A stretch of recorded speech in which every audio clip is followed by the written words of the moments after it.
sure. He's But only a you can young see fella why. too, isn't he? It's not my music, but it's good music. Yeah, You know, that but sort he's of way. collaborating with a lot of different artists like that, which is cool. Like, Yes. he's crossing over a wee bit, isn't he? Yeah. Have you do any collabs coming up? Any? I might do something with Greg Hughes there, if he's up for it. I'll take Yonkers. Yeah, you would. I'll take you. Any suggestions on a postcard? What would you like me and Gooch to do together? Oh, we got Other to than F come off. on. We got see last year the New Year's Eve dip. We have to do that. Was for charity. We got to do Yes. that again, can't we? We should be doing more of them kind of things. Could we not? And do some good and awareness and all of that. 100%. So are we saying we're free for New Skinny Year's? dipping. Skinny dipping. My word. Well, sure. That's what. That's just You have to wear your clothes. no. But you see, they were brave. They were running in their shorts and everything, weren't So they? did we. Well, we had You jumpers did. and stuff on No, us. no, I was just in my shorts. Were you? Yeah. Right. Baywatch. I was, Baywatch. I was running out. It looked like a whale. It was escaping Ah, the no, sea. come on, All right, come here. Good Have a luck good show, to you. right? All right, we'll do something definitely, Lee. Thanks very much indeed. It is 9 o'clock time for Tuesday's 9 till noon show after we get the latest news, and it's over to Donald Kavanagh. Thanks, Greg. Good morning. A Donegal councillor says the impact of the defective blocks crisis on children requires a national response. Councillor Joy Beard wants Children's Ombudsman Niall Muldoon to attend a meeting of Donegal County Council's defective block committee. She says scientific evidence that children caught in the crisis are experiencing trauma will be presented shortly by Ulster University, and measures must be implemented to support those young people. Councillor Beard says that evidence cannot be ignored. We already knew that our children are struggling mentally, as our parents. But this just confirms that this is peer review research. So there's no denying the effects on our children and their mental state of mind. So that's why he needs to get involved. The Ombudsman for Children need to see this. They need to come up with solutions how to help our young people get through this humanitarian crisis that Donegal and beyond are experiencing. Ballybofey and Stranorlar will have to reinvent themselves to a certain extent once the Twin Towns bypass is complete. That's the view of Councillor Patrick McGowan after a special briefing during which councillors were told if all goes to plan, works under the 10T project will be substantially complete by 2032 and fully signed off by the following year. Councillor McGowan says that the bypass will bring major benefits for locals, but he acknowledges there will also be challenges. There's a lot of benefits. There will be a lot of challenges for businesses and people in the town to sort of reinvent themselves and how do you attract people into the town then once it's bypassed. But that's something that can be worked on. But the bypass is urgently needed. Public hospitals have cancelled around 1 million patient appointments in the past 4 years. The figures suggest a fall in the number of cancellations at Letterkenny University Hospital. 6,216 cancellations last year, 1,339 up to the end of September this year. From January 2022 to the end of September, the overall LUH total was 12,080. The data was analysed by the Irish Medical Times ahead of a major conference dedicated to patient care. Donegal County Council is warning of a serious oil spill on the R238 Moville to Denili Road and Shreve to Moville Road. Motorists are being urged to exercise caution if travelling on those routes this morning. And an SDLP representative says relations in Stormont will be damaged following the North's Education Minister's visit to Israel recently. The DUP's Paul Given is now facing a vote of no confidence, supported by the SDLP, Alliance Party, Sinn Féin and People Before Profit. It's expected a vote will be taken next week. He denies any wrongdoing and says he's going nowhere. East Derry MLA Cara Hunter fears relations will become more fractured. I think this will lead to more fractured relationships up here in the executive and within the assembly. I think people want to feel a sense of hope from their elected representatives, from their ministers. And the weather forecast, mainly cloudy with scattered outbreaks of rain turning heavy at times, some mist and fog as well, in top temperatures of 13 to 15 degrees Celsius, light to moderate southerly winds. And that's Highland Radio News. We're back with news again at 10 o'clock.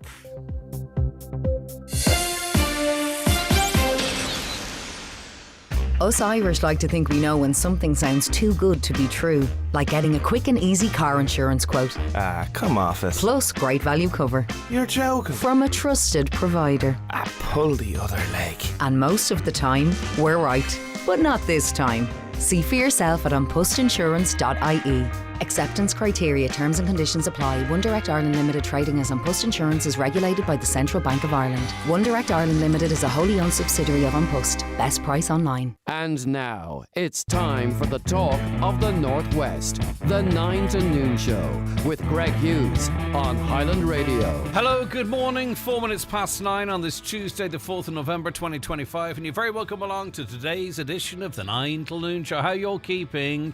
I really do hope you're very well indeed. And hopefully we'll keep you company, informed and entertained over the next 3 hours. And of course throughout the day here on your number one local radio station, Highland Radio. Lots coming up, of course, being Tuesday. We have the very latest appeals and information from An Garda Síochána for you first here on Community Garda Information. That's just after 10, but that's only the tip of the iceberg. We've got so much more content. I will give you some roads updates though just before we crack on. I've been told that because of the road works at Lisfannon, Buncrana school runs won't make it on time. So just so that you know, those works at Lisfannon in the Buncrana area mean the Buncrana school runs are delayed. Traffic again very poor coming into Letterkenny. It's not unique to Letterkenny, obviously, traffic issues, but there you go. Let's have a look at the papers today. Ivan Yates is all over them. He's lost his podcast effectively, and probably his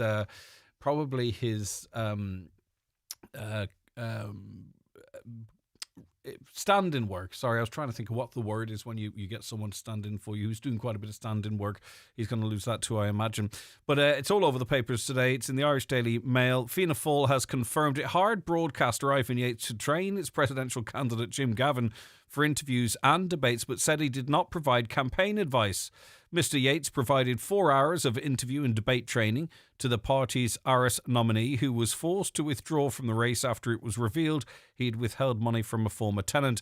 Housing Minister James Brown also received media training from Mr. Yates, but Fianna Fáil said the former Fine Gael TD Yates was not involved in advising on policy matters.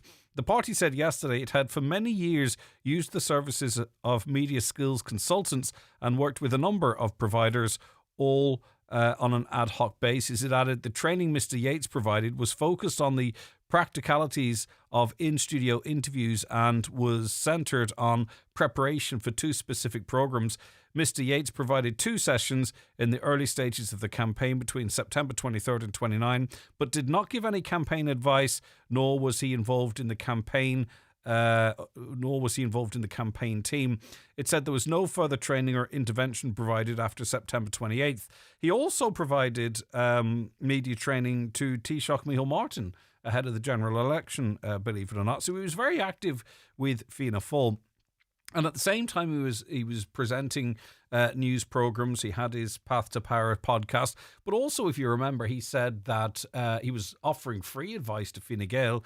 He was saying that their candidate should just effectively, what was the phraseology, smear and all that type of stuff, which is, yeah, and we're going to be joined by Fionnán Sheehan. She's been writing about this to tease this out a little more, but it raises an awful lot of questions. Commissioner Mann might have, that's the oversight of media. They might have a say in relation to this, but it also kind of talks to the relationship, I think, between Fianna Fáil and Fine Gael, that Fianna Fáil never told Fine Gael that he was advising them. And I suppose when he gave that strange advice to their candidate, how did that make Fine Gael look, and so on and so forth. But listen, it is not life and death, but it's still an interesting political story, and I think it maybe put further pressure on the coalition as it stands. Former GEA star jailed for 5.5 years for his reprehensible €400,000 cancer fraud. It is, of course, DJ Kerry. Disgraced former hurling star DJ Kerry has been jailed for 5.5 years for conning people out of nearly €400,000 in a fake cancer scam. We did mention yesterday that Judge Nolan, who's well known, I would imagine, amongst many of you and in the media, Judge Nolan was responsible for his sentencing, and he did say that he should expect a custodial sentence. I'm not sure if he had been expecting 5.5, but anyway, the ex-Kilkenny player pretended he was seriously ill for years, tricking 22 friends and acquaintances into paying for his supposed treatment. He showed little reaction when the sentence was handed down at Dublin Circuit Criminal Court yesterday. Jailing him, Judge Martin Nolan said Kerry had exploited good-natured people in a reprehensible fraud, and his reputation was now destroyed. The victims included billionaire businessman Dennis O'Brien, a woman being treated for cancer at work. A woman being treated for cancer, a work colleague, a golf course design, publicans, and even one of Kerry's own cousins. He blamed his desperate financial circumstances for the fraud. Kerry, who's 54, admitted 10 counts of dishonesty by deception, inducing 13 victims to make monetary payments to him after he fraudulently claimed to have cancer and needed finances to obtain treatment. This between 2014 and 2022. So it really is quite recent. 5.5 years he's received for that. Just an update again on another story. The Cabinet had met since we last mentioned this, and it's been confirmed that newly arrived Ukrainian refugees are to have their time in state-provided accommodation cut to 30 days under plans agreed by ministers yesterday. There has been an increase in people arriving in Ireland from Ukraine in recent months, putting pressure on the system for housing them.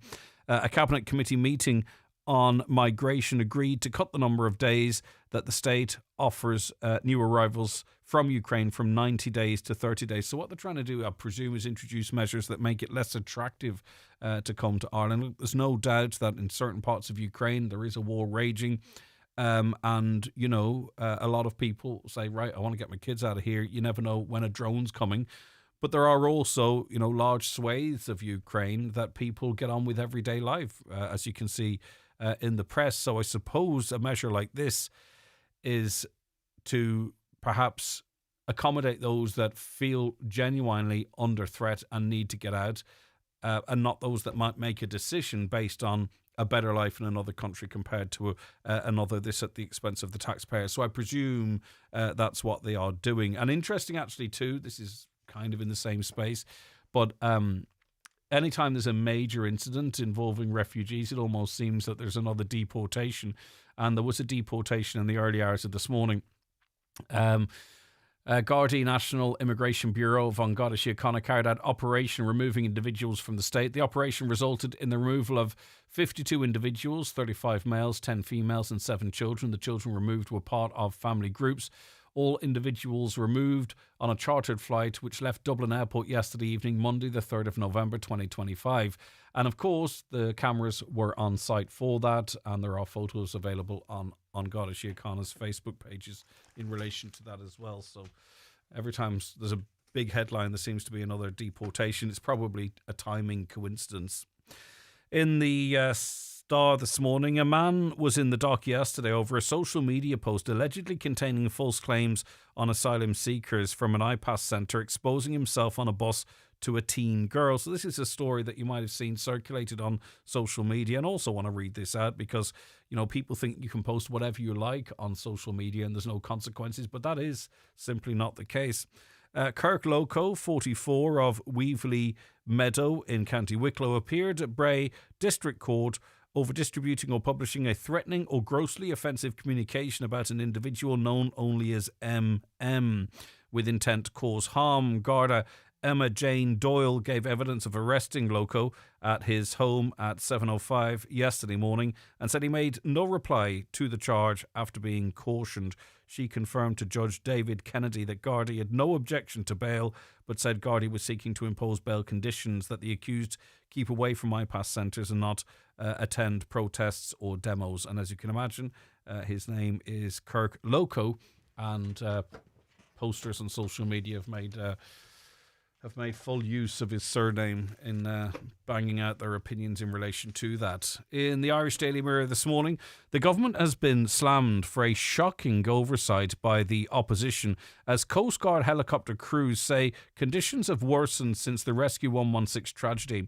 The Irish Airline Pilots Association has accused the Irish Aviation Authority of breaching European legislation by increasing the number of 24-hour shifts annually from a maximum of 83 to 104. It says the IAA is allowing a 24-hour roster system to be logged as a total of 16.5 hours. In March 2017, 4 members of Rescue 116 died after crashing off the coast of Mayo on a rescue operation, very sadly. And the reason I mentioned that is this is also obviously covering the 118 crew, which services and does so excellently this part of the world as well. And finally, on a much lighter note, replying lol in a text or WhatsApp message winds up Gen Z recipients, research suggests. Gen Zs are, 13 to 25 or something? I don't really think that everyone knows what the Gen Z or Gen A or whatever it might be is, but it was among the biggest mobile gripes reported by young people, along with taking ages to reply. What annoys you about text? I think just getting a K back really grinds my gears, to be honest with you. I'm not a big fan of texts being open and not being replied to. But 18% of those aged 18 to 28 said they cringe daily at someone's phone or message behavior. Some 58% of Gen Zs admit they have considered dumping a partner over poor phone etiquette. The main ick was sluggish replies at 29%, followed by the anti-lol brigade and playing loud videos or voice notes in public. What annoys you about the whole digital communication, texting or whatever, as I say? Just getting a K, which I'll probably get now about 6 or 7 Ks, knowing the Egypts I know. But anyway, that would be one of those things that annoy me a little bit. 086 60 25,000, that's the WhatsApp and text number, 086 60 25,000, or give us a call on 074 91 25,000. Emails, comments at highlandradio.com. We love your emails. And that's, of course, if you're listening to the podcast or our overnight replay. You can have an opinion then too. Just WhatsApp or email it. We'll carry it over to the next live show, of course. Newspapers are kindly supplied by Cosgrove Centra, Mountaintop Letterkenny. Now with the new look Mountaintop Diner. The 9 till noon show is brought to you by Letterkenny Credit Union. Seasonal loans now available for Christmas. Apply online or via our app today and get your loan transferred directly to your current account. TFI Local Link operates evening and weekend services throughout rural Ireland to help you stay connected 7 days a week. We know life doesn't just happen 9 to 5, so if you're commuting, shopping, visiting family, or going out in the evenings or on the weekends, let TFI Local Link take you there. Visit transportforireland.ie. When it's gone, it's gone. This week's new Wigging at Home Store and more. All cookware sets are all half price. But better hurry, because when all our half-price cookware sets are gone, they're gone. Also, all baking trays and tins are still all half price. But when our baking trays and tins and loose cutlery and cutlery sets Wiggings are gone, they're definitely gone. Drop by your local Home Store and More. Visit us online at homestoreandmore.ie. Home Store and More. A happy home. Ready to upgrade your car? At Shane Conley Cars in Donegal Town, we've got a great selection of makes and models to suit every budget. With flexible finance option and trade-ins welcome, upgrading has never been easier. Visit ShaneConleyCars.com or call in to see us at Shane Conley Cars, Drumlonagher, Donegal Town. Nutria's Lamb Finisher ATP is now on promotion at your local Homeland store. Buy 10 bags, get one free, or get €15 off per tonne in bulk. Nutria's Lamb Finisher contains 16% crude protein and an ideal balance of energy and protein with intake booster for faster finish. Can be fed to both ewe and ram lambs. Contact your local Homeland store or farm commercial specialist today. Visit nutrias.ie for full product details. GiveBlood.ie know we can count on you, our community of blood donors, to be there for others in their hour of need. Blood donors from Ballyshannon should attend the clinic in Colóiste Columkill in Ballyshannon on Monday 3rd of November. Donors from Killybegs should attend the clinic in St Catherine's School in Killybegs on Tuesday 4th. And donors from Donegal Town should attend the clinic in the Abbey Hotel in Donegal Town on Wednesday 5th and Thursday 6th. Making an appointment is recommended, so call 1-800-731-137 or visit our website to book your time. New donors are vital. Visit GiveBlood.ie to check eligibility and clinic details, because we count on you. Highland Radio Time Checks brought to you by EirGrid, the operator and developer of Ireland's electricity grid. EirGrid, powering up communities, powering up Ireland.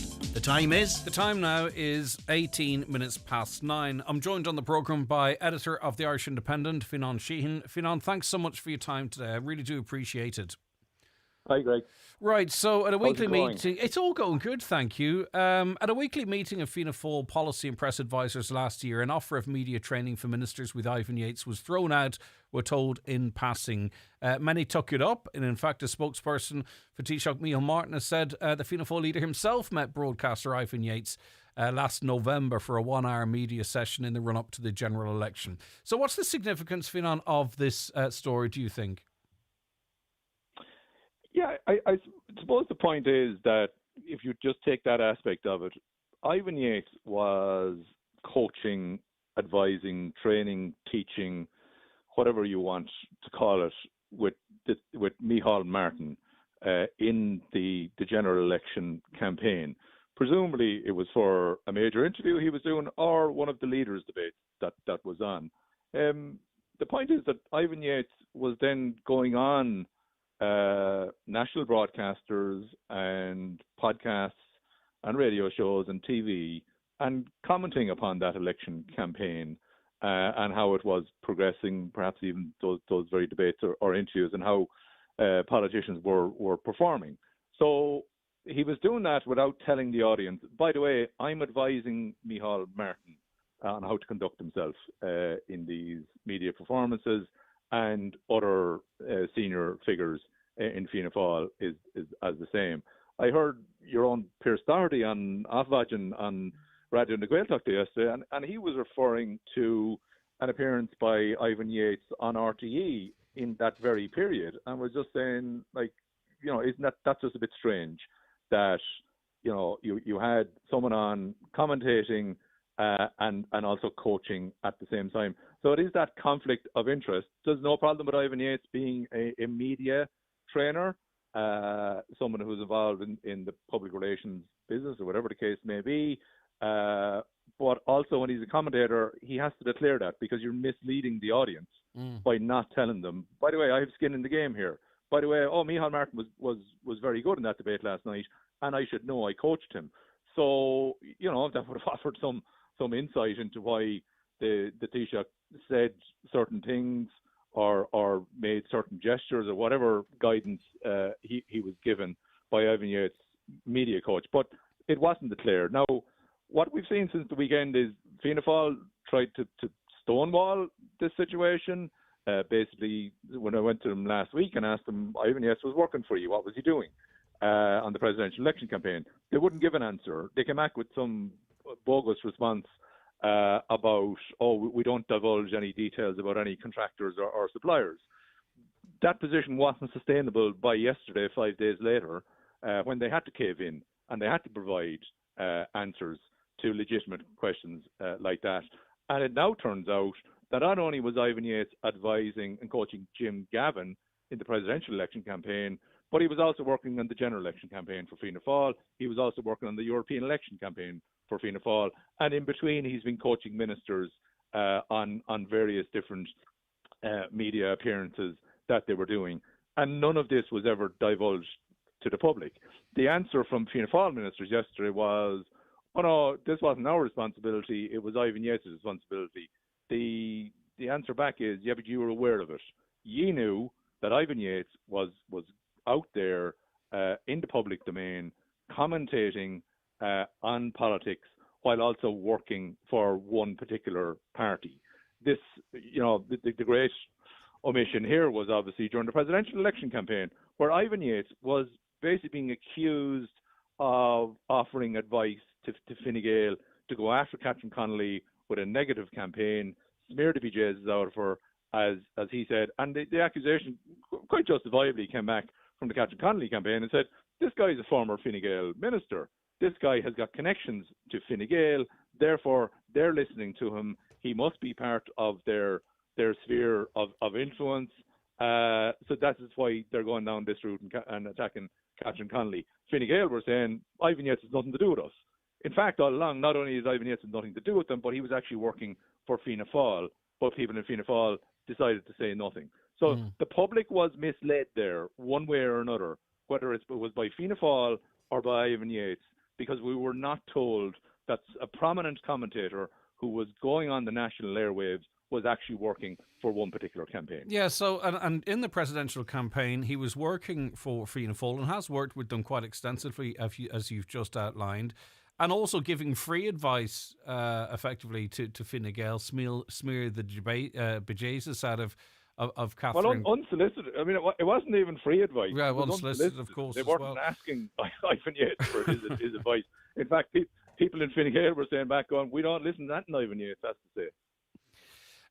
But what does this mean about the relationship then between Fianna Fáil and Fine Gael? Because, I mean, obviously you've got Fine Gael responding to Ivan Yates' unsolicited advice. Fianna Fáil have information that they're working, with him themselves.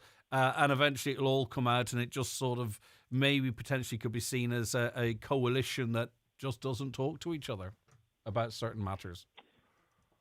Yeah, I mean, you can argue this is different to working in government together, where they basically have a kind of a no surprise clause. Nothing is supposed to happen that the other side doesn't know about. This is slightly different. This isn't government business. This is party business. But it doesn't say a whole lot about the trust between the two parties, the relationship between them.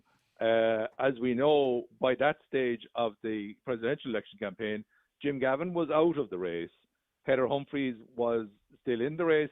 There were some people in Fianna Fáil, including the Taoiseach, saying he would be voting for Heather Humphreys. There were others encouraging people within Fianna Fáil supporters to also vote for her. The Taoiseach wasn't going that far because he'd made such a bag of the Fianna Fáil campaign himself that he couldn't really credibly be suggesting to his own supporters to be voting for a second candidate.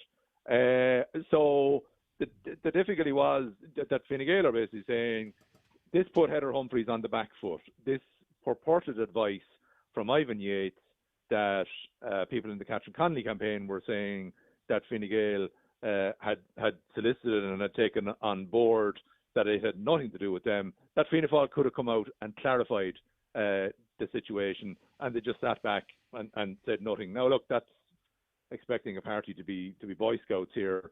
Fianna Fáil, for their part, I heard both Jack Chambers and Jim O'Callaghan yesterday saying, Ivan Yates should have clarified this position. He should have declared that he had a conflict of interest here. But the same rule doesn't seem to apply to them. I mean, what we now know is that Micheál Martin, Darragh O'Brien, James Brown, Norma Foley, Derek O'Leary, James Lawless, Barry Cowan, Barry Andrews, and others all received media training from Ivan Yates over recent years, some in their capacity as TDs, some under the guise of Fianna Fáil, and some as part of Fianna Fáil campaigns. But very definitely, Ivan Yates has been engaged by Fianna Fáil in the last 3 major election campaigns that happened in this country, and the public were unaware of this while listening to Ivan Yates offering his punditry on those same events. Commissioner Mann will look at this, but what is the role in relation to this? I mean, what is the onus on RTE and News Talk? Do they expect their contributors to declare any potential conflict of interest? If he said at the start of a contribution, I will say, I have offered, some training with Fianna Fáil, would that in and of itself be enough? I don't know where Commissioner Mann go with this. Yeah, I mean, I suppose that there's 2 issues. One is about fairness and balance during an election campaign itself, where a broadcaster is obliged to give equal coverage across the board. I mean, in this case, you had somebody who was directly involved in a campaign. So how did he count in terms of adding up those minutes that went to the Fianna Fáil campaign? There was a direct conflict of interest here as well, it would appear. So I suppose from a broadcaster's perspective, yeah, Greg, I mean, if you bring somebody on, if you bring Pat the Cope Gallagher on, it's quite obvious Pat the Cope Gallagher is a Fianna Fáil TD, so he is talking on behalf of Fianna Fáil. If you bring Pádraig McLaughlin on, he's a Sinn Féin TD. So you're fairly clear where they stand in terms of the arguments that they are going to put forward. And the same really goes for any other contributor. If somebody is going to come on and your listeners, which is what matters here, are listening to him going, he's assessing this himself in his capacity as an independent commentator, analyst, contributor, well, then that's fair enough.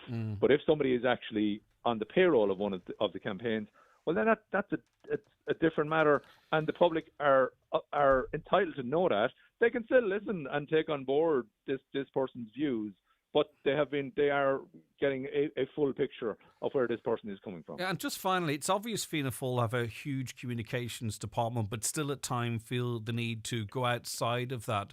for coaching and what have you. And as you were describing how you drew the information from Fianna Fáil on this story, it sounded almost exactly the same as the Jim Gavin rent story. There seems to be no lessons learnt there. And I would just wonder what the mood is amongst the communications department in Fianna Fáil. What are they actually doing? Because the most basic thing about getting out in front of something, or knowing something's going to come out, and knowing how you fashion that information, maybe to have some control of it over yourself, they don't seem to have any of that skill set at all. Yet they are very vast in number. Is it fair for me to ask you, what do you think's going on, and why they seem to be not realizing that when you ring them with good information, it's going to come out one way or other? Yeah, I'm none the wiser in that regard, I'm afraid. There seems to be an old school view in Fianna Fáil. I'm not singling out anyone in not any exclusively, press office or communications department. I'm saying within the party, they seem to be working off an old school view, keep the shutters down, say nothing, it'll go away. And they've got caught out now on Jim Gavin, they've got caught out now on Ivan Yates. So as you say, not exactly learning lessons here. I mean, I went to Fianna Fáil last Wednesday and said, right, Ivan Yates is working for you as a coach. What exactly was his role here, and what is his role in general with the party?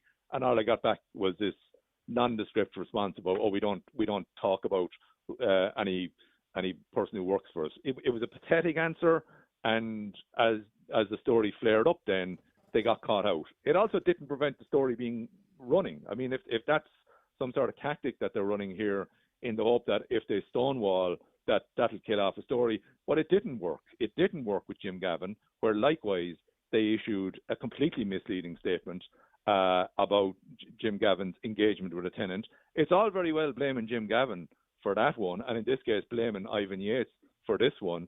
It's their party, it's their reputation that is being called into question here. And ultimately, it's their credibility and it's their integrity. The public will be entitled to say, the next time a story comes along and Fianna Fáil deny it, well, Joe Public will be entitled to say, well, can we believe them? Because they haven't exactly been terribly upfront on previous questions that have been put to them. And that's why, the relationship with the media and any organisation, if you go to them, you should be able to expect to get a thorough and frank response. That isn't happening with Fianna Fáil. Okay, interesting. Fionnán Sheehan, editor of the Irish Independent, thanks for your time. I do appreciate it. You can read more about that story, of course, in today's Irish Independent. A caller says conflicts of interest are fundamental to transparent democracy. So why are Fianna Fáil and Fine Gael so vocal on ex-Fine Gael TD Shane Ross advising their twin party? But I, as a no one in Fianna Fáil or Fine Gael, are because his so-called neutral personal opinions are being vented as independent when they're really being paid for by Fianna Fáil and previously Fine Gael. Right, okay, that's that one listener's view. The 9 till noon show is brought to you by Letterkenny Credit Union, offering low-rate car loans with fast approval. Apply online at letterkennycu.ie or in office today. Ensure the safety of your team with SafeTech. We have part-funded courses in first aid, people moving and handling, confined spaces, food hygiene, quad bikes, fire warden, IPAF MUPS, electrofusion, welding and machinery cards for Ireland and UK sites. Also delivering online courses like utilities, water hygiene and construction supervisors. SafeTech can deliver group training at your business premises. To find out more, contact safetech.ie today. Get winter ready with the return of the big ski event on Lidl Plus. For layers that last, cosy adult ski jackets 20% off now $23.99. And have everyone bundled up with kids' winter jackets also 20% off now just $13.59. In store this Thursday. Lidl, more to value. Hegarty's Home Interiors Buncrana, the biggest direct importer of sofas, beds, mattresses and flooring in the Northwest. Best in stock deals on selected sofas and corner sofas. Best in stock deals on gas lift beds. Best in stock on mattresses. Best in stock deals on laminate flooring, semi-solid flooring and carpets. Full fitting service on carpets and wood flooring. With a free delivery service throughout the Northwest, including all of Northern Ireland. Hegarty's Home Interiors Buncrana. Always lower prices. Tá an scéim chlárú uaibríoch mo chiiste don tauchaí ag teacht. A ostóirí tá sé chur siimplí le héandó trí. Céim a héan. Críochnaí de frófiil hairseach mai Future Fund de mína nullag. Céim a dó, socrí mó ícíochta. Céim a trí, lean leis a bóral a maras gná, tá sí na rannaí cíochtaí a mianor. Cuimhne bhfuil dúlgasart chlárú go huaibríocht ar an lé. Agus nádin dearmad a chur a núlda de ostathe má tá siad chláirithe. Tuile ólas ar fáil ar gov.ie/fostóirí AE. Teachtareacht ó rialtas na hÉireann. On DJ Kerry's sentencing, a caller says DJ Kerry did wrong and was jailed yesterday, but what I want to know is where did the money go? Nobody mentioned that, but you could say it's none of my business, but I'm just curious. Another, in my opinion, DJ Kerry should have gotten more than 5.5 years. To fake cancer is disgusting and despicable. I'm so sad for all the poor souls that have passed away from cancer. Very hurtful to survivors and family members who've lost people to cancer. And in fact, one of those that he fraudulently took money from actually had cancer themselves. Tom Comack, of course, a big name in the GEA, former GEA correspondent with us here as well, joins us on the programme.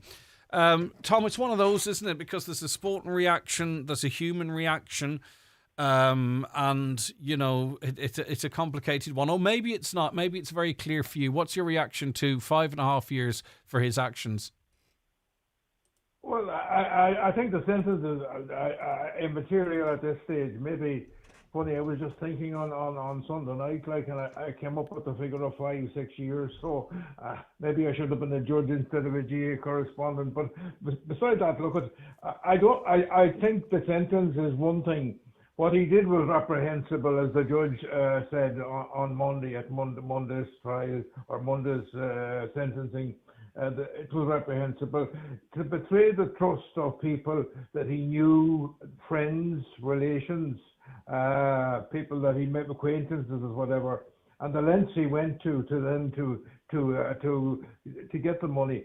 And it probably it shows you the esteem in which he was held, that he could go to people like Dennis O'Brien and that and get over 100,000, 125,000 he got from Dennis O'Brien. Now that's probably pocket money for him, but it's still a lot of money. And so it just shows you the esteem in which he's held. Like, this guy was right up there as one of the first.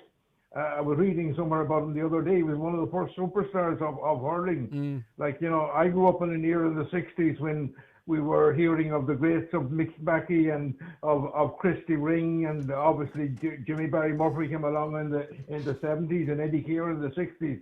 And then we got to see our own, who we could claim as one of our own. And he was a majestic hurler, 5 All-Irelands, 9 All-Stars, hurler of the year 2 years in a row. He had everything. All-Ireland hurler, or world champion handballer as well. He was an all-rounder. So, like, he was up there, and obviously the esteem in which he was held and the esteem in which his name was held opened a lot of doors for him, and he took full advantage of it, which is reprehensible, as I said, and is the lowest of the low. And he's a criminal now. He has a criminal record, and he's started serving a 5.5-year sentence. Yeah, and I think too, people who have had cancer, or know someone has, which pretty much is all of us, might react, you know, even more to this type of a story, knowing what one must go through and what it means, and the fact that someone would pretend to have this awful disease to try and get money out of others. It's reprehensible, isn't it, Tom? Oh, it is indeed. Like, as a cancer survivor, as I call myself, by 11 years, hale and hearty and healthy as well. So, obviously, to be quite honest with you, I'd be afraid to say I had it because I might tempt fate, you know, the way the Lord works, and the higher power works. But, like, and I think there's a programme on RT tonight where they're going to go further into it. And I just heard a snippet on Morning Ireland this morning where he had received letters. I'm not saying he had received letters, but he had produced letters from a hospital in Manchester and a hospital in Seattle outlining his illnesses. So, and they were used as well as influencers in getting people to hand over money. Like, he went to quite a lot of lengths. It's kind of, I would probably, it's maybe unfair to say, but obviously you know, and one of your listeners there asked where did the money go. He got 99% of a write down on a 9 million loan. Not many people get that from the IAB, and I'm sure there's many people wondering about that. But I wonder about if he got 99 or a 9 million mortgage, he must have something for that. Yeah. And he got a write down of up to 60 million. You know, I think there's a lot more mileage in this story yet, but nobody can condone it, and I don't want to condemn him either, because he was one of our stars. There's an awful lot of people in the GAA and sporting people very disappointed at the way this has transpired for a man that seemed to have the world at his feet. Yeah, indeed. Tom, thanks so much indeed. Tom Colmack there. I'm also joined on the programme by our own Brendan Devaney. Hi, Brendan. Good to see you again. Greg. You knew DJ Carey. You got to know him in any case.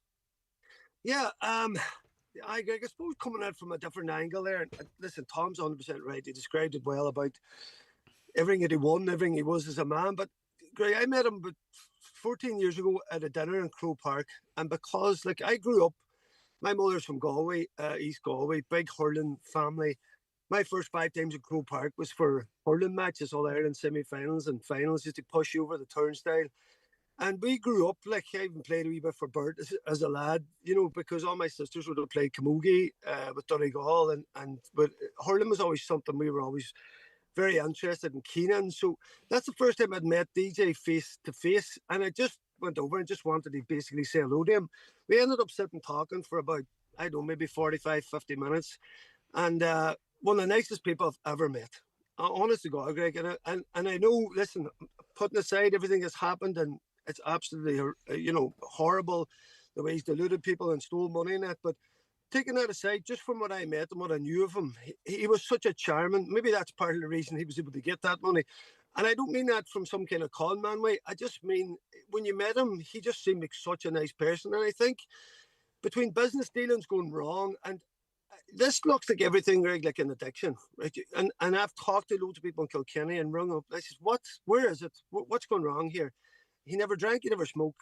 And it looks like he was a gambler, and he wasn't. He definitely wasn't. And I've actually phoned people and talked to people close to him. I'm like, what brought it down? It basically just was terrible money management, his finances.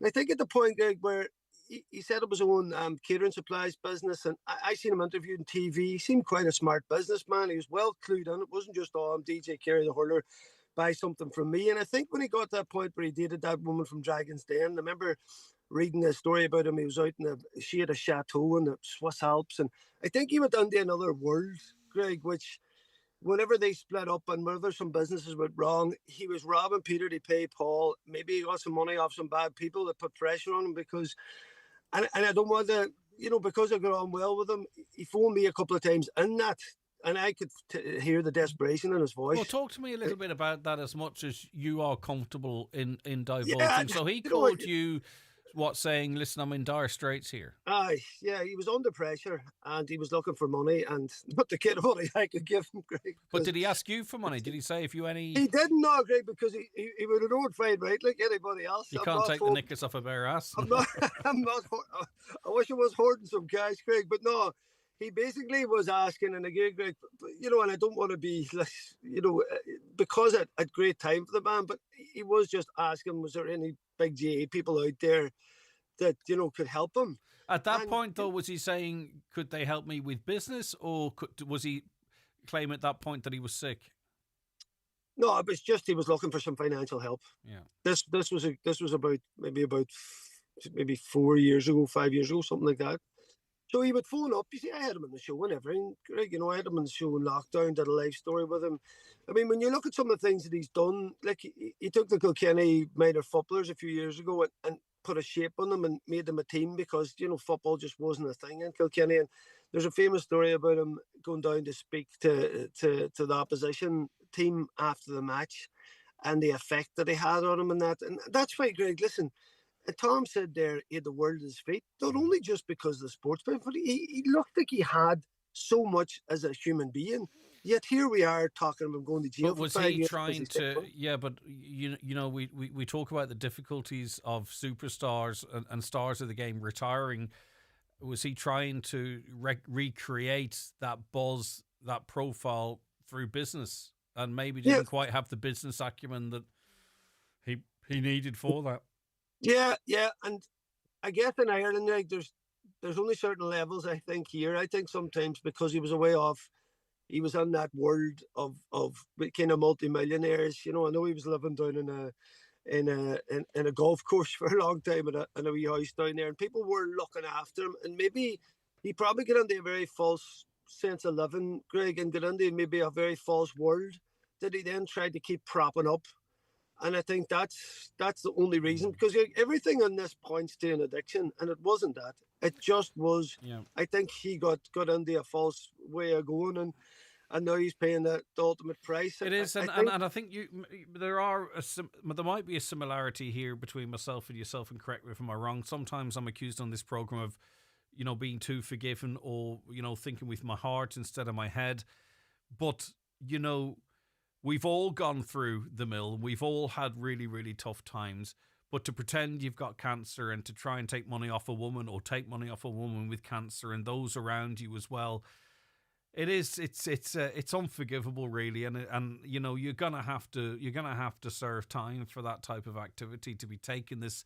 We don't really even know the background. It's all right. People might say, well, Dennis O'Brien's got more money, but we don't know sort of the percentage of people's reserves that he took off them either, the other victims of this. Yeah. Listen, Greg, exactly. I would imagine now anybody that gave them, but listen, you don't know. He probably would have went after certain people that would have been people with big finances. But listen, Greg, this is the way the world works. He's done the crime. He's now going to jail, and his life is in complete ruins. I was just giving you a bit of context. No, I get that. No, I'm not pulling you up, Brendan. Yeah. I'm not pulling you up. Yeah. And Greg, you know what? This my whole life's dealing with people and that, and he wasn't looking anything ever off me. He had this a very natural, kind of Irish, very, very personable way of going, really good with people, and that.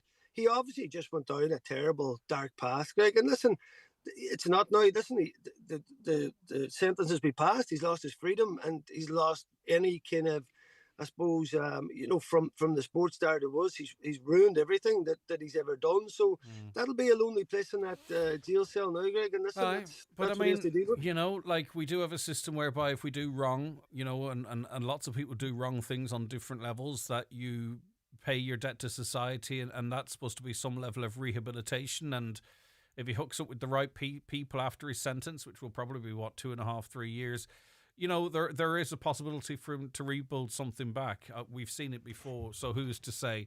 Right, okay, Brendan, listen, a fascinating insight. One final question: there's no role here, is there, for the GAA to, or maybe there is already something in place to put things in place to support, former, I was going to say professionals, but you know what I mean, former high-level stars that might be struggling in these spaces? Not to give them money, don't get me wrong, but counselling or support or direction. Yeah, there is stuff in there, Greg, with the GPA. They've launched various schemes there as well through the GA to help people, mental health awareness, etc. And if everything, as I say, Greg, this points to an addiction you see around, and if it was, you'd very much say, okay, it was an addiction. He has to obviously do his time, come back, do the rehab and come back. Because this story is so strange, Greg, that it wasn't, as I say, he didn't drink, smoke, didn't gamble. That's why this one, and from the person that I knew, it's such a strange story. So it's going to be hard for him to rebuild that, Greg, because if it was an addiction, people would, like most people out there would say, okay, go through your treatment, come back out, build your life back up. But because it wasn't, this was just, bad financial management. And then the way that he tried to get the money, it's going to be a very difficult one to come back from, Greg. That image of him with the phone charger up his nose, it'll be very hard to ever escape that either. But maybe that pointed to the desperation.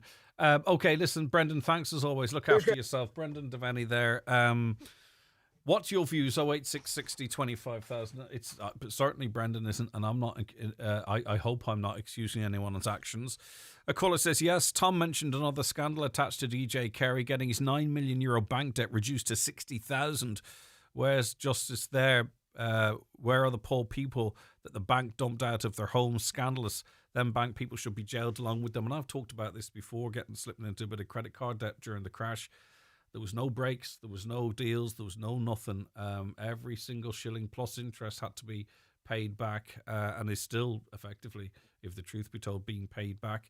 It just seemed to be, at that time, the bigger your debt, or maybe the bigger your profile, the easier it was to sort of get it written down, or to get out of it, or whatever it might be. Us poor mugs, had to pay everything back plus interest, and couldn't do anything until such time that was done. And yet you had people with debts of millions of euro, and those debts just being written off. Remarkable. And that's just, there was many, many, many stories of multi-million euro write-downs during that time. And as I say, while ordinary folk were being chased, in some cases chased into the ground for 3, 4, 5 grand. The 9 till noon show with Letterkenny Credit Union. Simplify your debts with a debt consolidation loan from Letterkenny Credit Union. Call us on 074 910 2126 or apply online via our app or in office today. Looking for a getaway this winter? Whether it's winter sun, a city break, Christmas markets, or hitting the ski slopes, Belfast International Airport has you covered. Check out our exciting winter schedule and start planning your next adventure. And don't forget, pre-book your car parking and save at belfastairport.com. Monster Bingo every Tuesday night at Mulroy Woods Hotel. €3,300 must go with €1,000 on the last page. Doors open 7:30. Bingo starts at 8:30. That's Monster Bingo this and every Tuesday night at Mulroy Woods Hotel, Milford. If you smell gas at home or on the street, don't ignore it. Open windows and doors. Don't smoke, vape, or use a naked flame. Don't unplug or switch anything electrical on or off. Turn off the gas at the meter. Then, no matter who your gas supplier is, call Gas Networks Ireland on 1800 20 50 50. Visit gasnetworks.ie to screenshot the safety steps, save them to your device and share with friends and family. Dhéanfa éonrad sonda linneamh. Ach má haon rud ag an na mú scoil is siomh sláinte nó cuireadh chomh síolta, orintha is féidir go mbeadh sé deachar réiteach amsú. Má tá gearán déanta ad ach tá an aib fós ar siúl, béidir go mbeidh effig an ombudsman de leanaí in an cabhrú leat. Cothrom, sir, neamhsplach. Déanam iad scrúdú gearán faoi mar a chatar le leanaí in our seirbhísí poiblí. Tuair cuairt oco.ie. Highland Radio weather updates with McElhenny's. Our Christmas shop has now opened for all your festive shopping needs. Explore our extensive range of decorations, bedding and more in our homeware department, in-store or shop online at mcelhennys.com today. So today will be mainly cloudy with scattered outbreaks of rain, turning heavy at times. There'll be some mist and fog too, highest temperatures of 13 to 15 degrees with light to moderate southerly winds. Ivan is on the programme now, talking about the state of Windy Hall Road. Good morning, Ivan. Good morning. How are you, Greg? I'm doing all right, and I'm looking at these potholes, and those who are watching the show can do so too.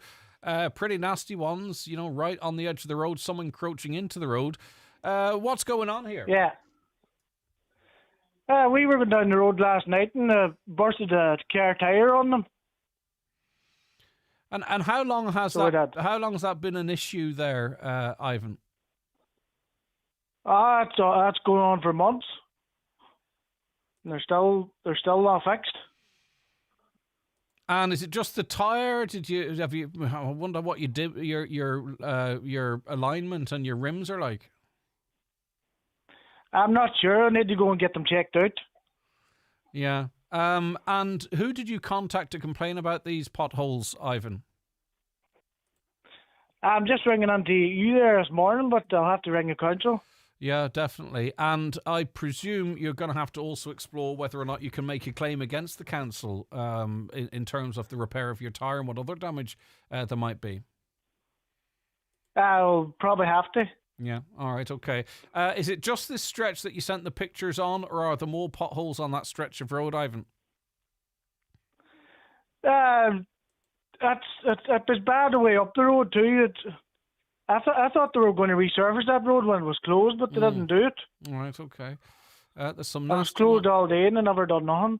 Yeah, there's some nasty ones there. You could see how you could lose the tyre in it, no doubt about that. We're going to make inquiries. We'll make inquiries to the council to see what the plan is there. I certainly would look at the possibility, Ivan, and some do and not everyone does, of whether or not you can make a claim. Some take pictures. You've got the pictures of the potholes and your tyre and stuff like that there.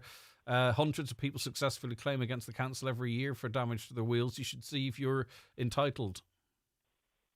Right, that's all right. All right, then leave it with us. We'll get back to you if we find out any further information. 08660 25,000 is the WhatsApp and text number. We're going to be talking a little later on about what I think is potentially one of the most significant surveys in terms of the direction of this country going forward. You know, there's an awful lot of conversation about the type of country we are, you know, the cultural elements of it, the language elements of it, Ireland's place in it, Irish's place in it, the speaking of Irish. Well, one of the biggest surveys ever is about to be conducted, and the parents of 826,000 children are to be asked to share with the Department of Education their views on the type of primary school they would like their child to attend. And the reason this is important is this survey will be leaned on to make changes going forward that will not only potentially change the layout, makeup of schools in terms of their ethos, religion or otherwise, but also what's taught or what's presumed is the opinion of the greater population. In what will be the largest ever national survey of its kind, the parents or guardians of all children from birth to 12 will be asked what school ethos they would prefer, whether it's religious or multi-denominational. And those that are putting this survey out there are pointing to the fact that there's a low level of Christian marriages versus a high level of Catholic schools, for an example. So that's the way it's being set out here. So parents will be asked for preferences when it comes to single-sex or mixed education, as well as whether they'd like the language of instruction to be English or Irish. A total of 493 households will be invited to fill out the online questionnaire. Not everyone will, right? So we'll talk about this a little later on, but you know, this is the type of, and I'm giving you early shout, this is the type of a survey that will have a great deal of impact on schools. But if you have an impact on schools and how you educate children, then that has an impact on society and the country as a whole. It may well be for the good, it may well be for the bad, but if you don't have your say and you don't have your input, those who are most motivated to do so might have their say on your behalf, if that makes sense. Apparently, it's a major step towards expanding parental choice. That's what the department said. Attempts by the department to persuade some school communities to change from Catholic to multi-denominational patronage foundered in several parts of the country in recent years, with just a tiny handful deciding to switch. So, of course, you know, if you resist that, or maybe not, you might be inclined to see it happening when you didn't realise. So some of the framing here, I'm trying to say who this is quoted, who's being quoted here. Let me see. I don't want to miss. Oh, okay. So the department said at the time when just 30% of marriages take place within the Catholic Church, the Church continues to run around 90% of the primary schools. This means that a growing number of children are excluded when their classmates learn about the Catholic faith or prepare for the sacraments of communion and confirmation. So as I say, I'm not saying it, but some might say that this is sort of the pathway to the removal of Catholicism from school or what have you. It may not be, but I'm just saying it's going to be the biggest survey of its kind. We'll talk a little later on about it, but if you want your say in relation to that, I suggest you listen later and we'll tell you how you might be able to do so. The 9 till noon show is brought to you by Letterkenny Credit Union. Digital loans now available. Apply online or via our app today and get your loan transferred directly to your current account. Looking for a nearly new 2025 model without the new car price? At iMotors, our demo and nearly new cars have little to no mileage, and you'll save thousands versus the new price. Fantastic cars, fantastic savings. Visit imotors.ie or drop by today and drive away a deal you'll love. iMotors, fearless generation. The effects of personal debt problems often go beyond just financial. What we don't want to face can cause us to unravel. Stress eats at you, relationships unwind. It can feel like life's falling apart, but support is available. Get back on track with the Insolvency Service of Ireland, an independent organisation that helps untangle personal debt problems. See backontrack.ie. Supported by the Government of Ireland. Shannon Airport has handy parking, famously short queues, great people, seamless security and amazing destinations. It's the shortcut to your next holiday, like Broadway in New York, croissants in Paris, tapas in Madrid, or reindeer rides in Lapland. So whatever the destination, enjoy a hassle-free airport experience. Shannon Airport, making it easy. St Columba's College, Stranraer. Open evening for 6th class primary students and their parents or guardians. Takes place on Thursday the 6th of November at 7 p.m. in the school hall. A copy of the student's birth cert and PPSN is required to complete the application form. Morning to you, how are you all keeping? I hope you're very well. Hello, darling. Hope you've started packing. Mum. We're dying to see you this Christmas. The tree's up already. Mum, I don't know how to say this. What's wrong, pet? I can't come home this year. It's just too expensive. Oh, sweetheart. We'll miss you. Sometimes life keeps us apart. But at Highland Radio, no matter where you are in the world, this year we want to make Christmas extra special for one lucky family. We want to bring a family home for Christmas. You can nominate yourself or a loved one. Visit highlandradio.com to submit your nomination.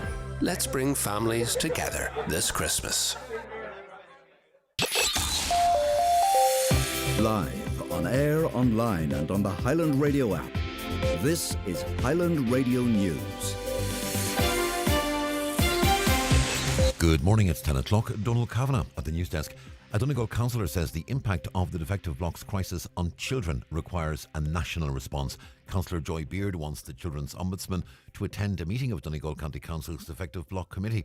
She says scientific evidence that children caught in the crisis are experiencing severe trauma will be presented shortly by Ulster University, and measures must be implemented on the back of that research. She says the evidence simply cannot be ignored. We already knew that our children are struggling mentally, as our parents, but this just confirms that this is peer review research, so there's no denying the effects on our children and their mental state of mind.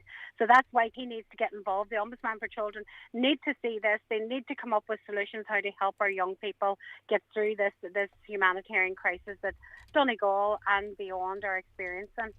The government is looking at getting wastewater treatment plants being built by the private sector to speed up delivery. Under the proposals, Uisce Éireann will be required to manage the plants once they're built. The move is intended to speed up the delivery of homes in rural areas with substandard water services.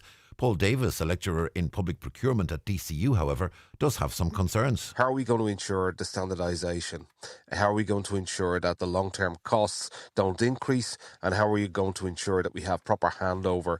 By the sound of it, it almost looked like that when somebody was applying for planning permission, in other words, a builder, they would propose building an extension or an independent plant, and then Uisce Éireann would approve that. But that opens the possibility that we have a whole range of different plants being built.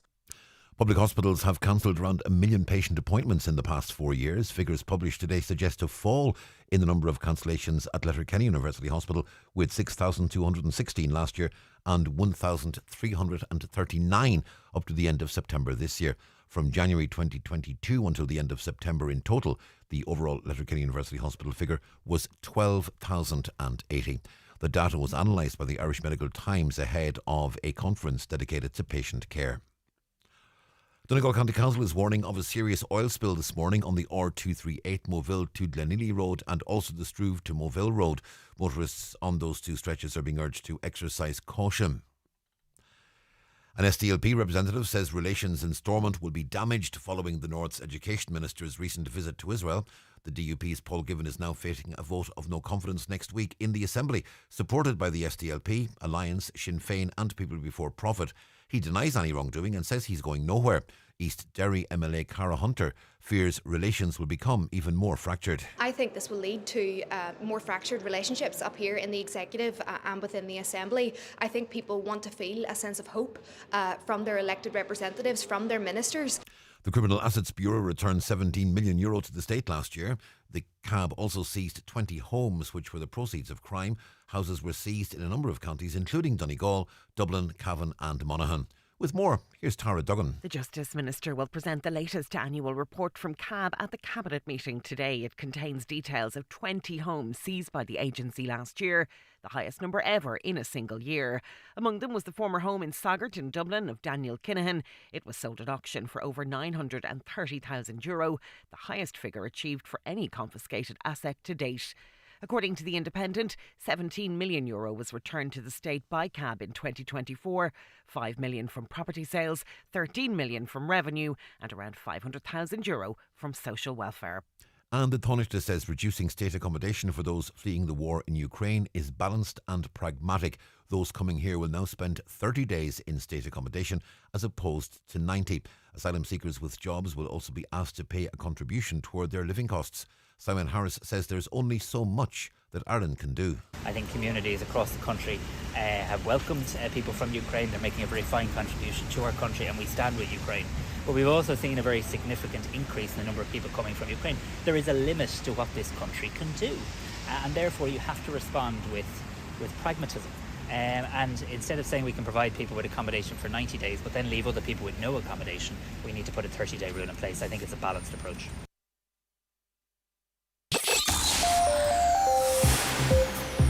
Weather forecast mainly cloudy today with scattered outbreaks of rain turning heavy at times, some mist and fog as well, and top temperatures of 13 to 15 degrees Celsius, light to moderate southerly winds. And that's Highland Radio News. We're back with news headlines again at 11. Check all today's news, of course, on highlandradio.com. But for now, from the news team, good morning.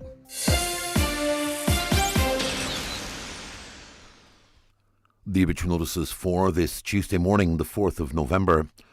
The death has taken place of Joe Shields, Patrick J, Dunmore, Carrigart, reposing at Eternal Light Chapel of Rest, Letterkenny, from 2:15 this afternoon, with removal at 3 o'clock to his late residence. Funeral from there on Thursday morning to St John the Baptist Church, Carrigart, for 11 o'clock funeral mass, followed by burial in Carrigart Cemetery. Family time, please, from 10 p.m. to 12 noon, and on the morning of the funeral. A shuttle bus will be in operation from the chapel car park in Carrigart from 5 o'clock on both evenings. Family flowers only, please. Donations in lieu of desire to the Friends of Letterkenny Hospital, care of any family member or Joe Logue, funeral director. The death has taken place of Jimmy Doherty, Knockastollar Bunbeg, originally of Carrickahquill, Ranafast. His remains will repose at his home in Knockastollar today and tomorrow from 11 a.m. until Rosary at 8 p.m. House private, please, on the morning of the funeral. Funeral Mass on Thursday in St Mary's Star of the Sea Church, Annagry, at 12 noon, with burial afterwards in the new graveyard, Annagry. The funeral Mass can be viewed on Kieran Rorty, Funeral Director's Facebook page and on the Annagry Parish webcam. The death has taken place of Hugh Sullivan, Carrow Trasna, Greencastle. Hughes' remains are reposing at his home. Funeral from there tomorrow morning at 10:30 for 11 o'clock Requiem Mass in St Mary's Church, Ballybrack, followed by interment in Ballybrack Cemetery. Family time, please, from 9 o'clock tonight. The death has taken place of Lee McGinley, 350 Lisnafin Park, Strabane, formerly of Camas Park, Strabane, reposing at his home. Funeral from there tomorrow morning at 11:45 for Requiem Mass in St Mary's Church, Melmount, at 12:30. Interment afterwards in the adjoining cemetery. Family time, please, from 9 o'clock tonight and before the funeral tomorrow. The Requiem Mass can be viewed live via the parish webcam. The death has taken place of Paddy O'Neill, 18A Bridge Street, Strabane, formerly of Camas Road, Strabane, reposing at his home. Funeral from there tomorrow morning at 9:20 for Requiem Mass in St Mary's Church, Melmount, at 10 o'clock. Interment afterwards in the adjoining cemetery. Family time, please, from 10 o'clock tonight and before the funeral tomorrow. The Requiem Mass can be viewed on the parish webcam. The death has taken place of James Morgan, Gorchin, Ballylosky, Carndunna, reposing at Kelly's Funeral Home, Station Road, Carndunna, this evening from 7 o'clock to 9 o'clock.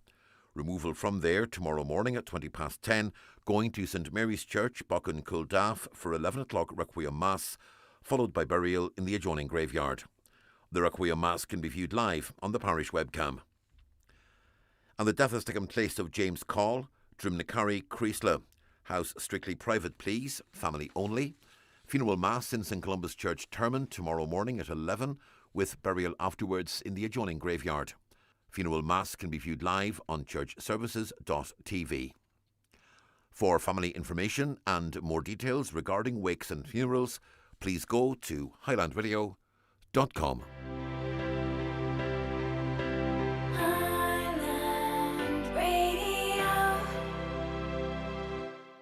VHI Healthcare gives you and your family more. Get access to VHI Paediatric Clinic, urgent care, online doctor, and much more. Search VHI today and get 15% off kids on a range of plans. VHI, because your health means everything. See vhi.ie for range of plans. VHI Healthcare DAC trading as VHI Healthcare is regulated by the Central Bank of Ireland and is tied to VHI Insurance DAC for health insurance in Ireland. Watch the show live now on YouTube, Facebook and at highlandradio.com. Okay, some of your comments coming in so far this morning on that survey going out to parents. Hopefully parents will get involved and demand Christian-centred education. This is Ireland, says a listener. Another, more democratic schools where children actually have a choice over what they want to learn. There are currently only 5 in Ireland and they are privately funded. It's time the government recognised that the current school system does not meet our children's needs. And there is going to be a lot of varying views in relation to this. A caller says the survey is nothing more than de-Christianifying Ireland, says a listener there. I'm sitting feeling very sad. Listen to the interview about getting rid of Catholic schools. Teachers were preparing her class for confirmation and 2 little children felt sad because they were left out, but problem solved. The school has changed to multi-denominational. 2 happy children, minority rules. There's something very wrong in this country. But you see, there are many schools whereby nowadays, and you would see a lot of rural schools, for an example, whereby the majority of those in the schools may not be Catholic or Christian, for that matter. On the government, this is the government once again not getting what they wanted first time round and making sure they do as they please. If you vote no in Ireland, they keep coming back over and over until they get what they want. A few messaging in relation to traffic. The traffic to Letterkenny from Ballyliffin area is outrageous. Me and the fellas could be in Belfast by now. That's the whole country. But now we're not even in Letterkenny. 2 hours in this Ford Focus. I have to say, I'm fuming to say the least. The revelation, says another listener, about Ivan Yates. A far bigger story is the easy run Heather Humphreys got in the media, with plain to see mainstream media are in bed with the government. Yates is the proof now. I don't believe Heather Humphreys got I don't think she got a clean run in the mainstream media at all, objectively speaking. If you step back, I thought some of the stuff she was questioned on and some of the gotchas, really, I was wondering, well, why are the media even asking this stuff? I think rather than trying to paint the various politicians into a corner, I would like to have learnt more about stuff that's more relevant to the presidency. I've said this before, rather than trying to cut the legs from under people. But I think Heather Humphreys had her share as well. Hi, Greg. You thought that there was one bad egg in the family, being DJ Kerry, but his sister Katrina, who was an ex-Ireland hurling player that was nabbed in a primetime show in where a friend acted as a solicitor for insurance scams. Criminal Assets Bureau. Hi, Greg. Was listening to Morning Ireland about 20 houses and luxury goods sold off by cab. Question: if you could ask, where do these auctions take place and how do you know it's not the drug dealers buying them back, especially with the prices that are being paid, and who would have the nerve to live in them? That's one thing I was curious about. One of Daniel Kinahan's properties went up for sale and it sold for over €900,000 and it's a really luxury property. Now, if I had access to that money, I don't think I would want to live there because you would potentially face the ire of the gang, would you? I don't know. I was thinking the exact same thing as I was listening. Does the person who bought it know that it's Daniel Kinahan's house? And how could you be sure that there couldn't be some sort of a reprisal? Because even I remember back in the day, whether it's right or wrong, if someone bought a car that had been repossessed, for an example, that was seen as a bit of a, as a bit of a no-no. I'm not saying that's what I felt, but I do remember some people saying that at that time. So, this is on a much grander scale, and it's been broadcast all over the national media as well. I'm surprised that the house retains that level of value, given the fact that could you end up, being on the wrong end. Tailbacks for 30 minutes in Atlas Fannin, says a listener. Another, can you please mention, Greg, the traffic is unreal and it's all caused by roadworks at the hospital, outside the hospital. Well, those roadworks are to facilitate a cycle lane coming up that hill. I wonder, could we see that level of congestion all the time when all is settled, because there are turning lanes being removed and what have you? We've discussed that extensively. I don't know why it was bad again this morning. On DJ Kerry, I think we need to focus more on how AIB wrote off all that money when the government was a shareholder in that bank, do you not think? DJ Kerry's sister is due in court over scamming people in mortgage problems. I presume those are charges that she denies. On Ivan Yates, Greg, Ivan Yates is a shrewd operator. Well, he usually seems to be. But maybe not this time. He must have known that his involvement with Fianna Fáil was bound to come out at some stage. It's a pity they axed him from the podcast, because the next one would have been good crack. I wonder, will he turn up on RTE or News Talk or Virgin to give his side of the story? Also, it makes you wonder, when you are watching one of the numerous podcasts that are out, what agenda they are pushing. I'm just very surprised that someone as media savvy as Ivan Yates getting caught out so easily. But he might see it as not being caught out. If you promote, like, there are, Commission a Man have funded organisations, say for instance organisations to get women or people from minority groups elected. Commission a Man themselves have funded these, and there is media training involved in relation to that, and potentially I suppose some of those people that are receiving that media training could be eventually interviewed by the same people providing that. So it does go on. I think Ivan Yates will just start another podcast. I don't mean it any harm to his co-presenter, but Ivan Yates is the person primarily I think people tune in to listen to. So he'll just start a podcast again himself, I'd imagine. Or maybe he won't, I don't know, but I imagine he will. But also, is Ivan Yates... I haven't listened to his podcast, but does he always come across as very down the middle? Is he not sort of part of maybe the new type of media where people aren't necessarily as impartial as they might have been in the past? I'm not saying he's not impartial, but why would anyone be surprised, says a listener, by the Ivan Yates issue? This deceiving and misleading the public has become a policy of this government. I would no longer believe or trust a single word they say. On iPass centres, morning, Greg. Did I hear this right on the news? These people in iPass centres will be charged €15 to €238, depending on their circumstances. But if they don't pay it, they can still remain living there. Is this right, or did I pick it up wrong? Can you try and find out for me, please? I can try and find out for you. Let's see. There are articles on it in the papers today. I don't know quite where they are, but yeah, there is a story out about that. I'll get it for you and read it. I think you are effectively correct in what you're saying. I might be in the Irish Independent. I'll have a look at that. Right, Community Garda information, and probably because of the traffic, is pushed out a little bit. It will be coming up on the programme for you in this hour, kicking off around about 10:30. Our contributor is, like many people listening to the show in the cars, caught up in traffic. So we will have more on. We will have that, for you a little later on in this hour. The county's #1 talk show, the 9 till noon show on Highland Radio. It's time for Vision Ireland Bingo on Highland Radio.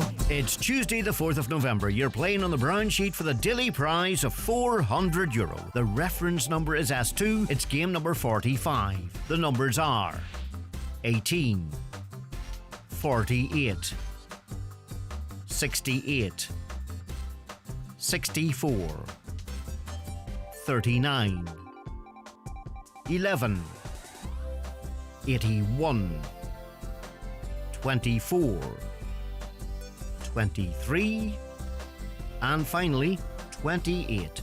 Phone your claim to 9104833 before midnight, leaving your name, contact number and the name of the shop where you purchased your book, and we'll call you back the next working day. Get all your Vision Ireland bingo information at highlandradio.com. Looking for somewhere special to relax and enjoy great food? Come to the Isis Centre and Celtic Prayer Garden, F93 F104. Every Friday it's Fish and Chip Friday, fresh and delicious. Now opened on Saturdays. Enjoy our all-day breakfasts, the perfect way to catch up with friends. And don't forget our full menu and daily specials served all week.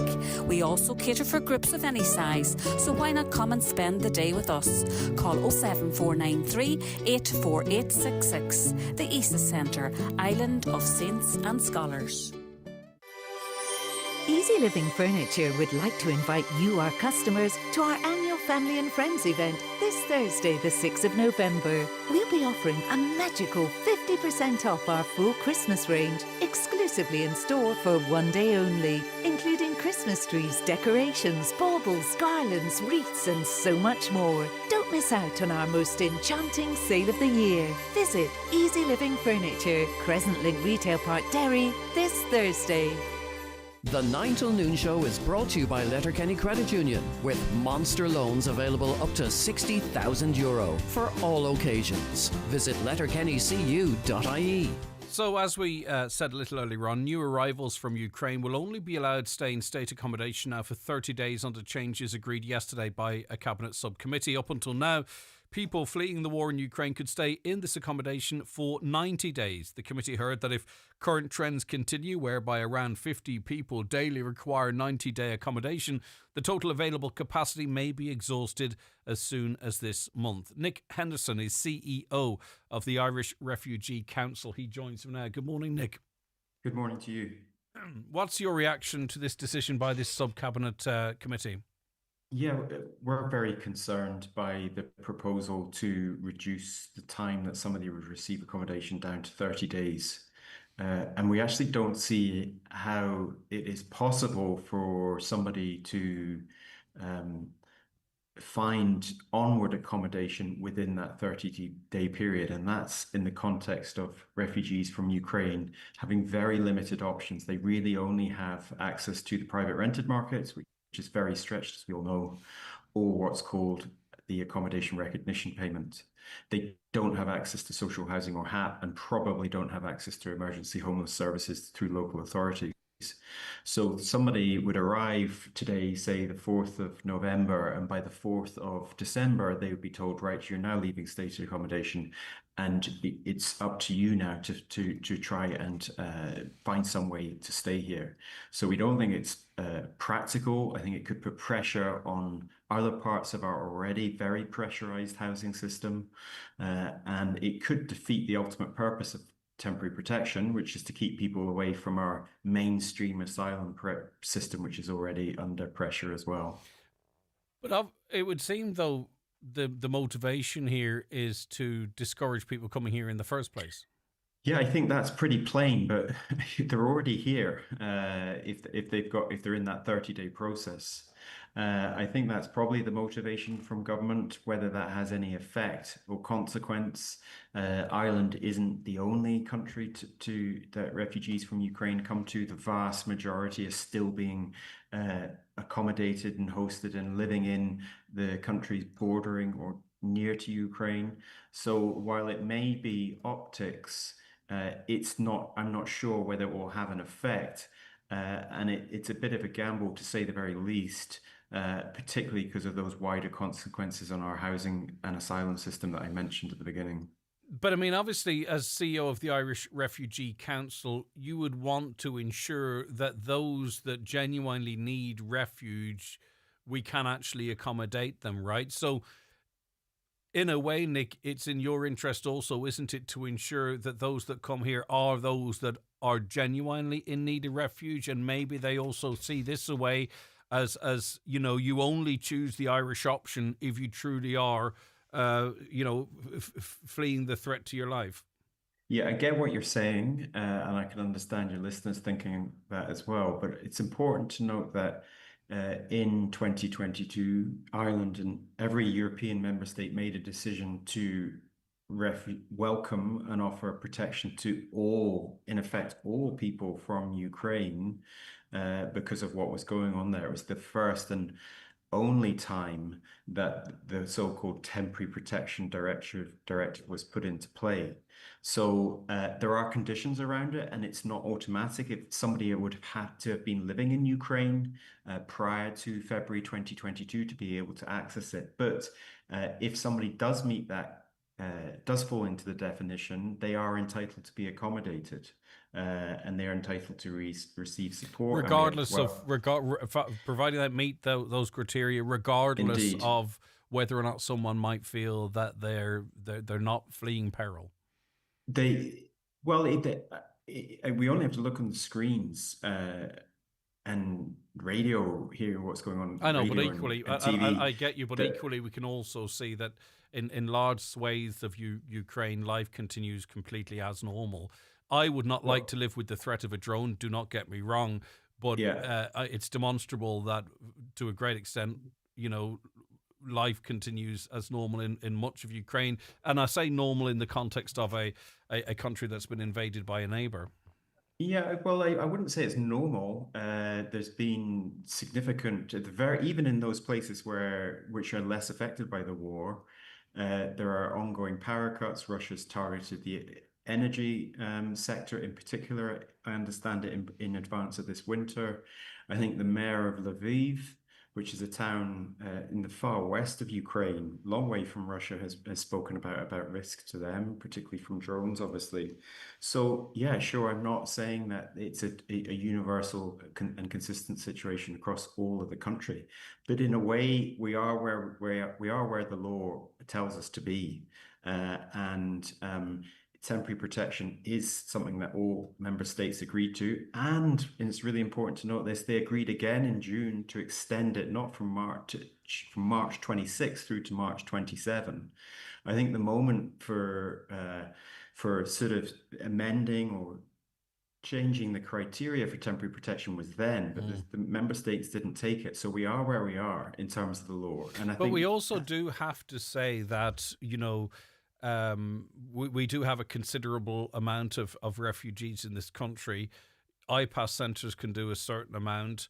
Other areas of accommodation, the government have said capacity will run out in 30 days. And we also see, a great deal of pressure, generally speaking, for housing. So, something does have to give along the way. Yeah, no, I recognize that. And we're working with people who are in the brunt of the housing crisis every day. There's people living in IPAS accommodation, many in Donegal, I know, who have status but can't leave because of the wider housing crisis. We've stood in solidarity with other organizations that are supporting people of any background who are struggling in a pervasive and ongoing housing crisis. But we, as I say, as a charity that advocates for people who are seeking refuge, we would be very concerned that pushing this right down to 30 days. It's 30 days. It was 90. It's a very significant drop, 60-day drop, would either cause people to enter the international protection system, which is self-defeating, or put pressure on our already very stretched homeless services. I do understand what you're saying, but as I say, back to balance. I mean, Ukrainian people arriving here, and correct me if I'm wrong, they do get €600 towards their monthly rent, which is not broadly available. They do also get, social welfare, which is, not always applicable. There is some sort of maybe perhaps we were, generous is a horrible word to use, but there has to be a centering of this if it is to be a long-term situation. It has to be fair, not just to the Ukrainians, but society as a whole. Sure, I get that. And in terms of the 600 rent, that's only if you are able to access the accommodation recognition payment. And in other words, if you can access and find somebody who's willing to rent you your room or has a small flat in their back garden in which you can live. It's not something that I would be able to access independently and then use it to go out and find accommodation. It's given to the landlord. It's paid to the landlord. In terms of social welfare, while you're in your 90-day accommodation or 30-day accommodation, you're on the same amount as somebody seeking asylum, which is $38.80 for adults. It does increase when you leave your accommodation. So you would go up to what the full social welfare allowance, $180 a week, I think. But in our experience, that wouldn't be enough to enter a really stretched private rented market. Like, I'll take it back, and I know it sounds like I'm sort of going back to the or trying possibly to sort of hide behind the law, but all member states have recognized what's going on in Ukraine as a crisis, and we made that big decision, first of all, way back in 2022, and then each year since to extend it, and now, as I say, it's extended to March 27. What is the Council's view on asylum seekers working in Ireland potentially having to pay between 15 and €238 a week for their accommodation in IPAS centres? Is that more agreeable to the council? Yeah. We think that this is something that if somebody's working in decent long-term employment, it's reasonable for somebody to make a contribution, and I'm sure somebody would be very willing to make that. There are a few things to say in caveats. One is that they have had this power for 7 years. It was originally introduced in 2018. It's never been used. So there's some fanfare around it now, and I'm not sure quite why. The second thing to say would be that I think it will be pretty galling for some people to make a contribution for their accommodation when that standard of that accommodation is still pretty poor, or certainly very inconsistent. There are some good places, but there's a large number of emergency accommodation places which are poor. And then I also, just to finish, I'm also worried about the situation of children in IPAS accommodation. I think that a third of our population in IPAS are children, young people, children growing up in really difficult circumstances without access to child benefit, and I would be worried about the possibility of this putting them further back into poverty. Okay, listen, thank you very much for that. I do appreciate all of your time this morning. That's Nick Henderson there, who is CEO of the Irish Refugee Council. Of course, there's many children, unfortunately, in poverty in this country. Right, we'll be back with Community Garda information after we take a break. Watch the show live now on YouTube, Facebook and at highlandradio.com.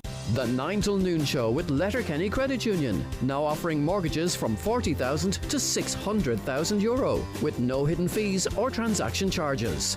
Letterkenny Credit Union, 9102127. For your business, order branded diaries now at BizPrint. Call 9177955 or visit bizprint.ie. BizPrint, for all your promotional needs.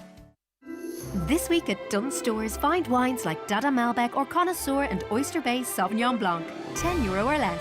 Get Kellogg's Cornflakes 1.2 kg, Crunchy Nut 1 kg or Shreddies 1.1 kg, just €5. And get Deal 5 of our 12 deals of Christmas with large Cadbury Mars and Haribo selection boxes, any 3 for €9.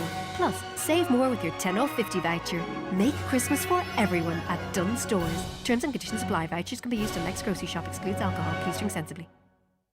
When it's gone, it's gone. This week's new Wigging at Home Store and More. All cookware sets are all half price. But better hurry, because when all our half-price cookware sets are gone, they're gone. Also, all baking trays and tins are still all half price. But when our baking trays and tins and loose cutlery and cutlery sets Wiggings are gone, they're definitely gone. Drop by your local Home Store and More. Visit us online at homestoreandmore.ie. Home Store and More. A happy home. Indulge yourself with friends or a loved one at the Spa at Orchids at the Holyrood Hotel in Bundoran.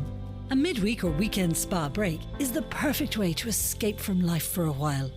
Take a leisurely walk along the Atlantic coast. Enjoy a dip in our private pool, a plunge in our Canadian hot tub, and treatments of your choice before dining in one of the Holyrood Hotel's acclaimed restaurants. The Spa at Orchids. Book now at holyroodhotel.com. The search for the right mortgage isn't easy, but it's always better with PTSB. So whether you're buying, building, or moving, you'll get a team of your own to help you find the right rate. With dedicated options for energy-efficient homes and an online portal to track every stage of your application, start your mortgage search with PTSB. Apply online today. PTSB. Altogether more human. Lending criteria, terms and conditions apply. Over 18s only. Security and insurance is required. Permanent TSB plc trading as PTSB is regulated by the Central Bank of Ireland. The Community Garda information slot is brought to you by Sheridan Security Systems, monitoring homes and businesses in the northwest for intruder, fire, panic and medical signals. Call Sheridan Security on 91 26025. Okay, it's 10:33 on this Tuesday, the 4th of November, and it's time for this week's Community Garda information. And I'm joined in studio by Garda Sean Swinney from the Buncrana Garda Station. Sean, good morning to you. Morning, Greg. How are you keeping? Good now. You, like many, had to deal with the traffic this morning? I did, yeah. I got caught up on it. It's good to have you with us, though, nonetheless. Okay, quite a bit to get through. So let's begin with appeals and a missing person appeal to begin with. Yeah, we're seeking assistance in tracing the whereabouts of 37-year-old Ciara O'Callaghan, reported missing from a home in St Johnson on Friday, since Friday, the 24th October this year. So Ciara described as being approximately 5 foot 4 inches in height, with mid-shoulder length brown hair and brown eyes. When last seen, Ciara was wearing black leggings, a black fur jacket and pink and white Nike runners. We and Ciara's family are very concerned for her well-being. So anybody's information on Ciara's whereabouts, please contact Letterkenny 9167100 or the confidential line 1800 666 111. There is a photograph of Ciara posted on a Garda Síochána missing person Facebook page and also the Garda Síochána Donegal Facebook page for reference. Yeah, and it's important to share those posts because it spreads the word widely as well, because you never know where it might need to reach. So always good to share those posts. And we hope Ciara comes home safe sooner rather than later. People very concerned for her. Right, now, fatal road traffic collision, the subject of the next appeal. Yeah, we're looking for witnesses. A fatal road traffic collision happened in Kilrain on Wednesday, 29th October. A single vehicle was involved. It occurred on the R262 at Tunnelly-Naglagan at approximately 3:50 p.m. A woman in her 80s was pronounced dead at the scene, and a man in his 80s was taken to Letterkenny University Hospital for non-life-threatening injuries. So our appeal is a witness collision. Anybody who's in the road dash cam footage is travelling the area between 3:30 and 4 p.m. Please make it available to investigating Gardaí in Ballyshannon. You can call them 9858 again, the confidential line. Now, a couple of burglaries, the centre of the next appeals. We'll start in Clohan. Yeah, occurred in the area of Glacier Divot, Clohan, in the early hours of Saturday, the 1st of November at approximately 4:50 a.m. Resident woke up when he heard loud bangs at the rear door and he heard a man's voice from the kitchen. He got up and dressed and heard a vehicle take off from the house at speed. The rear door of the house had been forced open.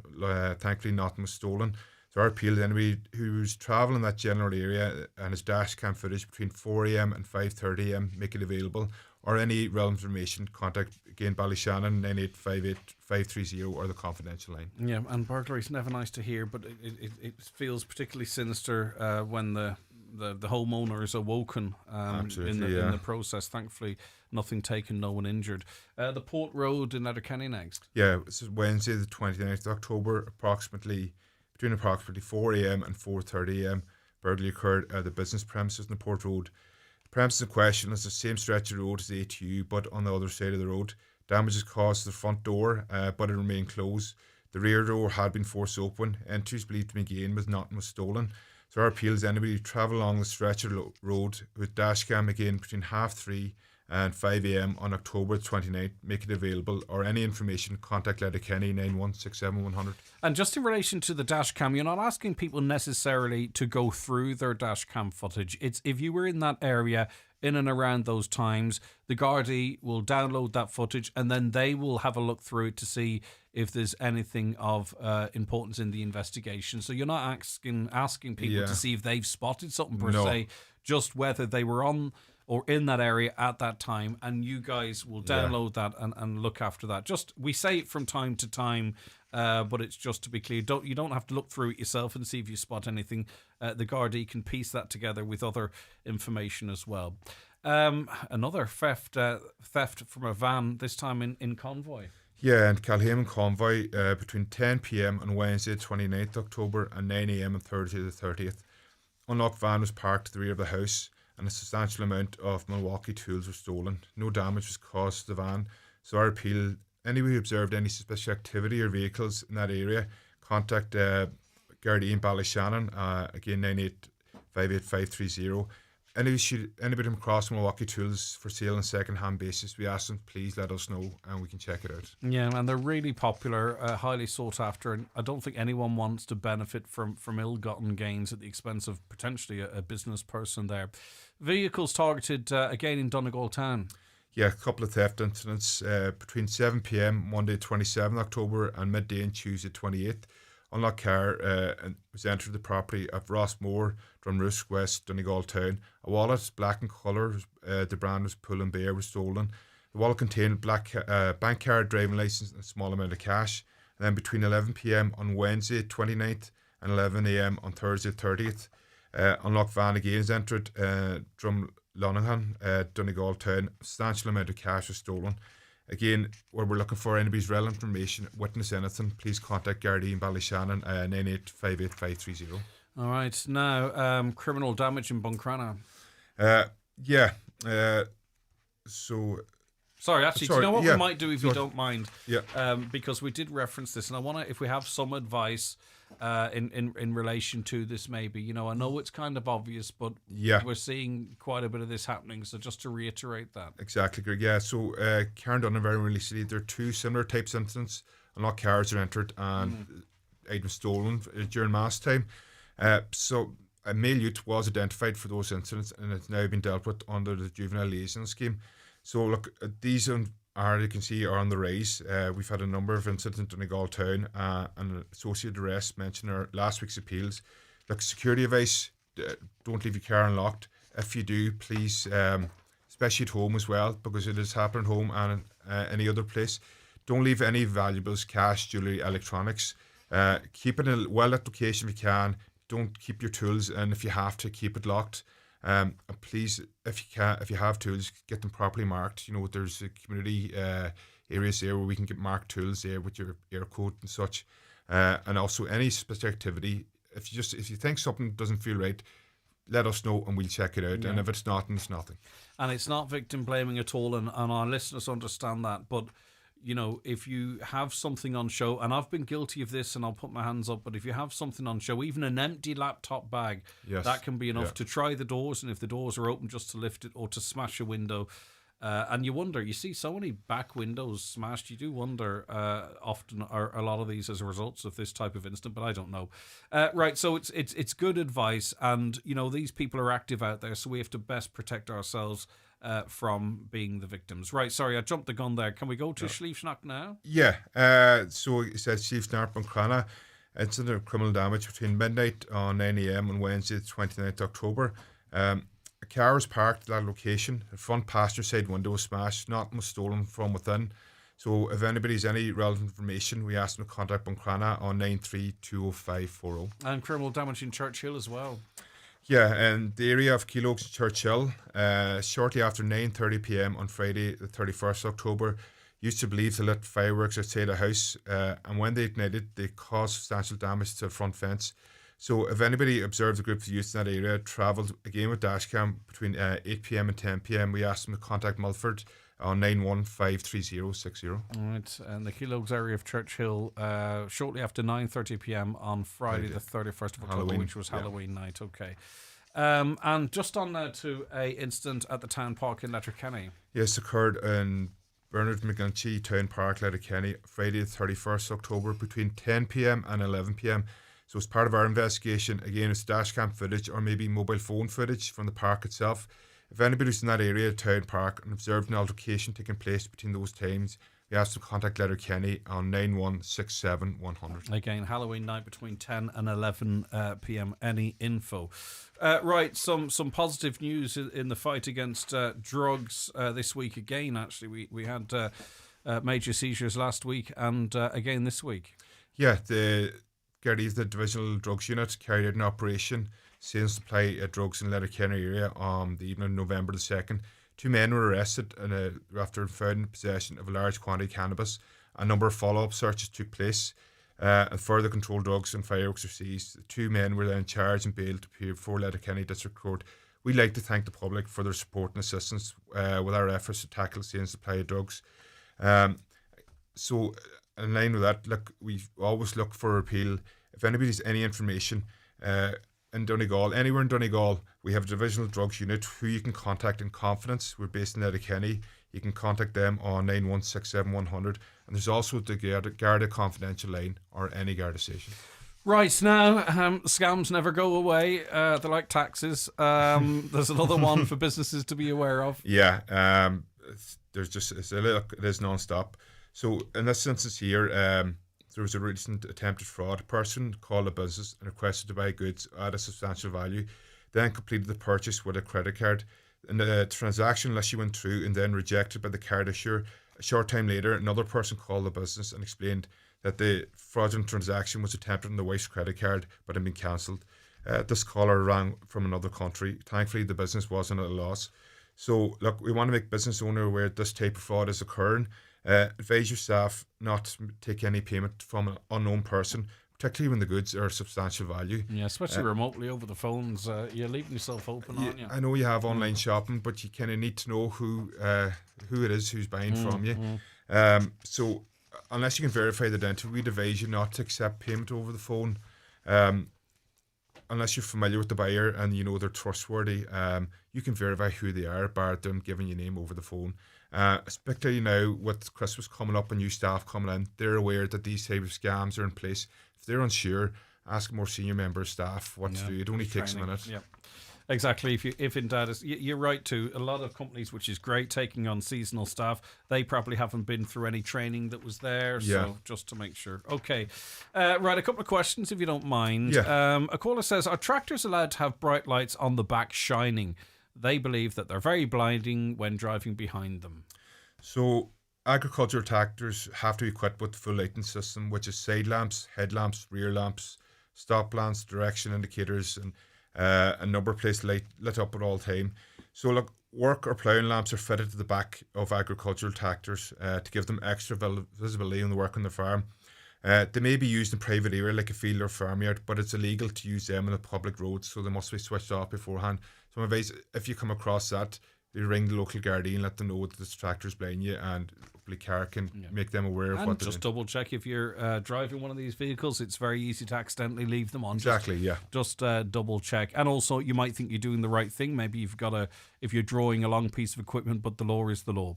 Where can I get high-vis vests and or armbands? Asked another listener. So there's just Blythe high-vis vests at Letterkenny Garda Station. Should this caller or anybody wish to call the station and get some, you can also visit rsa.ie and set up an account, and you can order high-vis materials from there. All right, okay. And lastly, Greg, could you ask Sean who has the right of way on the Mill Bridge here in Buncrana, because it's causing an almighty problem? Yeah, well, you do. I Sean Sweeney has it. I travel that pretty regularly myself. So if you're travelling from the old road towards the Mill Bridge, then you have to yield from traffic coming from McCarters Road. There actually is a yield sign there, so unlike any junction you come to, you obey the traffic signals. So there is a yield sign there, so you yield and come from the old road. Anybody come from McCarters Road, they have the right of way. All right, and do you find that people generally do the yeah, I find that people generally are. I mean, if you've got a yield sign, it's clear. Yeah, look, people are, in my experience, they are doing it. Yeah. All right. Great stuff. Listen, Sean, thanks for making your way down. I know you had to deal with the traffic that many out there are dealing with today, so we really appreciate the efforts. Thank you. That is Garda Sean Sweeney from the Buncrana Garda Station, and that was this Tuesday's Community Garda information. It's back live for you on the show next Tuesday, just after the 10 o'clock news. And don't forget, if you missed anything there, you want to listen or watch back, it's going to be available on our social media and on Garda Síochána's social media, and of course on the podcast live on our website from about 12:30. The 9 till noon show is brought to you by Letterkenny Credit Union. Seasonal loans now available for Christmas. Apply online or via our app today and get your loan transferred directly to your current account. Experience an evening of pure magic as one of Ireland's most beloved composers returns to the stage. Join Phil Coulter for Tranquility by Candlelight, live at Angrinnan Theatre, Letterkenny on Tuesday, November 11th. A night of beautiful music, heartfelt stories and soothing serenity. Tickets are now available from angrinnan.com or Angrinnan Theatre box office. Don't miss Phil Coulter, Tranquility by Candlelight, Tuesday, November 11th at Angrinnan Theatre, Letterkenny. How are you, Louise? I'm really busy. I'm hoping it won't be like last year when we had flu in our house. I had to take so much time off work. I took the kids to the pharmacy last year for the free flu vaccine. It's just a simple nasal spray to protect us. Great idea. I'll book mine in. Quick and easy. The nasal flu vaccine is free for all children 2 to 17 years old. If nasal spray isn't suitable, an alternative is available. Visit ipu.ie for more information. Brought to you by the Irish Pharmacy Union. Kindly supported by AstraZeneca. Discover Centra's Simple Savers, your go-to for great value. Like selected Monster 4-can packs, €5 plus deposit. Selected Tato 6-packs, $1.50. And Peroni 12-bottle pack, €17. Enjoy simple prices on all your favourites. Centra. Live every day. Enjoy alcohol sensibly. Us pigeons see everything when we're flapping around up here. Well, almost everything. See, burning certain fuels releases invisible toxic pollutants, which can trigger asthma and lead to serious illness. So if you're going to light a fire in your home, make sure to use low smoke fuel. Oh, and never wing it burning rubbish. Choosing low smoke fuel is better for all of us. Let's clear the air for everyone. And remember to clean chimneys and heating appliances at least once a year. Brought to you by the Government of Ireland. Highland Radio weather updates with McElhinney's. Our Christmas shop has now opened for all your festive shopping needs. Explore our extensive range of decorations, bedding and more in our homeware department, in store or shop online at mcelhinney's.com today. So today will be mainly cloudy with scattered outbreaks of rain turning heavy at times. There'll be some mist and fog too, temperatures 13 to 15 degrees. Now, US President Donald Trump has ordered the preparation of plans for military action in Nigeria. He says it's to tackle Islamist militant groups and has accused the government there of not doing enough to halt the killing of Christians. Trump did not say which killings he was referring to, but claims of a genocide against Nigeria's Christians have been circulating in recent weeks and months in some right-wing US circles. Reverend Mark Lockridge is pastor of New Life Fellowship and Milford Reformed Presbyterian Church. You're watching on with what's going on in Nigeria, and I'm sure sharing a lot of the concerns a lot of people have. Yes, indeed, Greg. Thanks for having me on. Thank you for covering this story. One of the things I find is a lot of stories like this, not so much the Trump angle, but a lot of other stories about persecution across the globe don't get covered at all by the media, and so it's refreshing to be on to talk about it. I suppose part of my own interest is stems from a way back. You know, my dad was a missionary in Ethiopia. We had, way back in the 60s and the 80s, we had men from Ethiopia who had bullet holes in them because they'd been chased out of the country by communists. They were heroes to me. And then I was in Nigeria a few years back. I have friends in Nigeria. And one of the things also as a pastor with Nigerians in the congregation, but also generally even before they were there, I want to set before the people in church and in the wider world just the problem of persecution around the globe, because it's a global phenomenon. Yeah, for sure. What's the religious makeup of Nigeria? Religious makeup of Nigeria, mostly to the south, mostly Christian nominally or by name, and to the north, mostly Muslim. And that tends to be. But there's Christians in the north who then feel the pressure of get out, or they're the ones that are often finding themselves under attack. Yeah, and Christians are often kidnapped, killed. In fact, 2 degrees of separation of someone who was kidnapped. Yes, well, 1 degree at one level, because I know 2 sets of people. A friend of mine was kidnapped in 2017 and held for a month. An optometrist. Well, that wasn't to do with Christianity. Okay, no as problem. Such. Understood. Although it was maybe a little. They were missionaries doing they were optician. That was 2017. And one of the things to point out with the violence in Nigeria is there's a whole mix of stuff. Some of it is just financially motivated. The guy that was a friend of mine was probably kidnapped, not because he was a Christian, but because they wanted the ransom. And that's fairly common. The ransom was something like 10 million naira, which I think is about €6,000, which nobody in Nigeria really at ordinary level could afford. Yeah. But they were able to negotiate and set him free. So, there's a mix of things that cause, of all the things that are going on in Nigeria, and it's not all religiously motivated.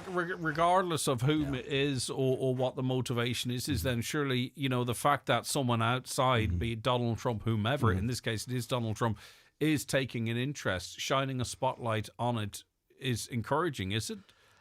I think... Well, talking to some folks working in Nigeria yesterday, some were a little bit cautious. Others were interested that he might provide support to the Nigerian government and to encourage them and facilitate them in taking action. But one of the things, just some facts and figures, this magazine, it came in over half term. I opened it literally this morning from Barnabas Aid, centre page, 45,000 as the number of Christians killed by Islamists in Nigeria since 2009. And you could go a few countries across the Democratic Republic of Congo, and it's worse there. It is disputed to some extent with claims that Christians are not being killed more than people of other religions, and the jihadists are running amok, killing people of all religions and none. Yes, there is that's also true. But I was an email from a friend in Nigeria, and I wouldn't necessarily be happy with the word genocide, because I've been following Nigeria since about 2001, and the level of violence against Christians has been fairly constant the whole way through. But here's what this man says: people denying there's a genocide of Christians going on in Nigeria are people who have never had cause to run for their lives, don't come from regions where constant running for one's life has become the norm, and have not buried a family member in relation to these attacks. The move by Trump obviously is to put some pressure on Nigeria's President Bola Tinubu. Is that likely to happen? I mean, obviously this needs to be addressed internally, doesn't it? But internally, they are claiming that, there is criminality, but it's not particularly targeting. I'm not raking over that old ground, but you would imagine that this is to put pressure on the president there. Is there any faith from what you're hearing back from Nigeria that this administration, the Nigerian administration, might be inclined to take action? Oh, no, there seems to be a willingness to take action. One of the men I was speaking to yesterday was cautiously hopeful that this would strengthen the hand of the government to take action. Knowing they have effectively potentially the backing of a superpower. Yeah, but yet not necessarily wanting the intervention of a superpower, because Nigeria is a wonderful country, but incredibly complex. But just some other facts and figures. 13th of June, 200 people, possibly 300 killed following attacks in Benue State. In a single day, 27 killed on the 15th of July, 1,000 assailants attacking a village, 1,000 people displaced, 6,000 people displaced, unknown gunmen abducting a pastor's wife and a female church member. These are all things that have happened in the last 3 months. Recently, too, what this does point to as well, more broadly as we wrap up, Reverend, is that obviously there's been an awful lot of media attention on the situation in the Middle East, rightly so. Also in East Europe, in Ukraine, but Yemen, Sudan, Nigeria, there are mass killings happening. Mozambique, Democratic Republic of Congo, Myanmar. And it's children as well, it's women as well. Yep. And they are being absolutely persecuted for a myriad of reasons. And I think the world needs to sit up and take notice that sometimes the level of attention seems to be based on the victim's skin. Well, that was exactly the comment made by a pastor to me yesterday. Some atrocity happens in Europe, it hits the headlines. Multiple atrocities happen anywhere in Africa, and it doesn't hit the headlines at all. Okay, well, thanks for helping us bring it back into the fore of people's minds. Well, thank you, Greg. And if people are interested, Barnabas Aid is an organisation that provides help and support to Christians around the world. And if they're interested, they can go and look up Barnabas Aid. Thank you. Okay, Reverend Mark Lockridge, thank you very much indeed. News on the way. The 9 till noon show is brought to you by Letterkenny Credit Union, offering low-rate car loans with fast approval. Apply online at letterkennycu.ie or in office today. Make great photos into beautiful gifts at McGee's Chemist Letterkenny. Different gift ideas include canvas prints, freestanding or ready-to-hang art blocks, and personalised photo books, perfect to mark any occasion. There's also jigsaws, calendars, mugs, and much more. For details, visit mcgees.ie. Turn your favourite moments into something truly special with McGee's Chemist Letterkenny. AI isn't just for tech experts, it's for all. With Skills to Advance, turn curiosity into capability through artificial intelligence microqualifications. Upskill your team to use AI responsibly, to work more productively, innovate safely, and boost your business with confidence. Talk to your local education and training board today or visit skillstoadvance.ie. Skills to Advance, supported by Solus and the Government of Ireland. Nutria's Lamb Finisher ATP is now on promotion at your local Homeland store. Buy 10 bags, get one free, or get €15 off per tonne in bulk. Nutria's Lamb Finisher contains 16% crude protein and an ideal balance of energy and protein with intake booster for faster finish. Can be fed to both yo and ram lambs. Contact your local Homeland store or farm commercial specialist today. Visit nutrias.ie for full product details. Smart employers choose One for All. Reward your staff tax-free now up to €1,500 with gift cards that can be spent directly in-store and online with thousands of retailers on thousands of brands. Give cards physically or digitally, it's gifting made simple. Order One for All gift cards now at any post office or online at onpost.com/business gifting. Terms and conditions apply. The One for All gift card is issued by GVS Prepaid Europe Limited and regulated by the Central Bank of Ireland. This November at Kerrykeele Community Centre. New ladies only fitness class on Monday and Wednesday evenings. We also offer jiu-jitsu, slimming world, sewing, crochet, yoga and Pilates. Don't miss our menopause talk on Tuesday the 18th of November. For more, see the Old School Community Centre Kerrykeele on Facebook or call 086 3444 088.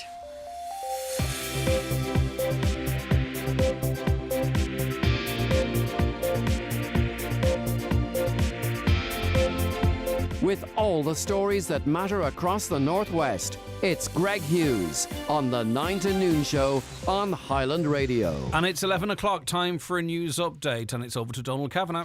Thank you, Greg. Good morning. Gardaí have renewed their appeal for information about the whereabouts of 37-year-old Ciara O'Callaghan, who's been missing from her home in St Johnson for over a week.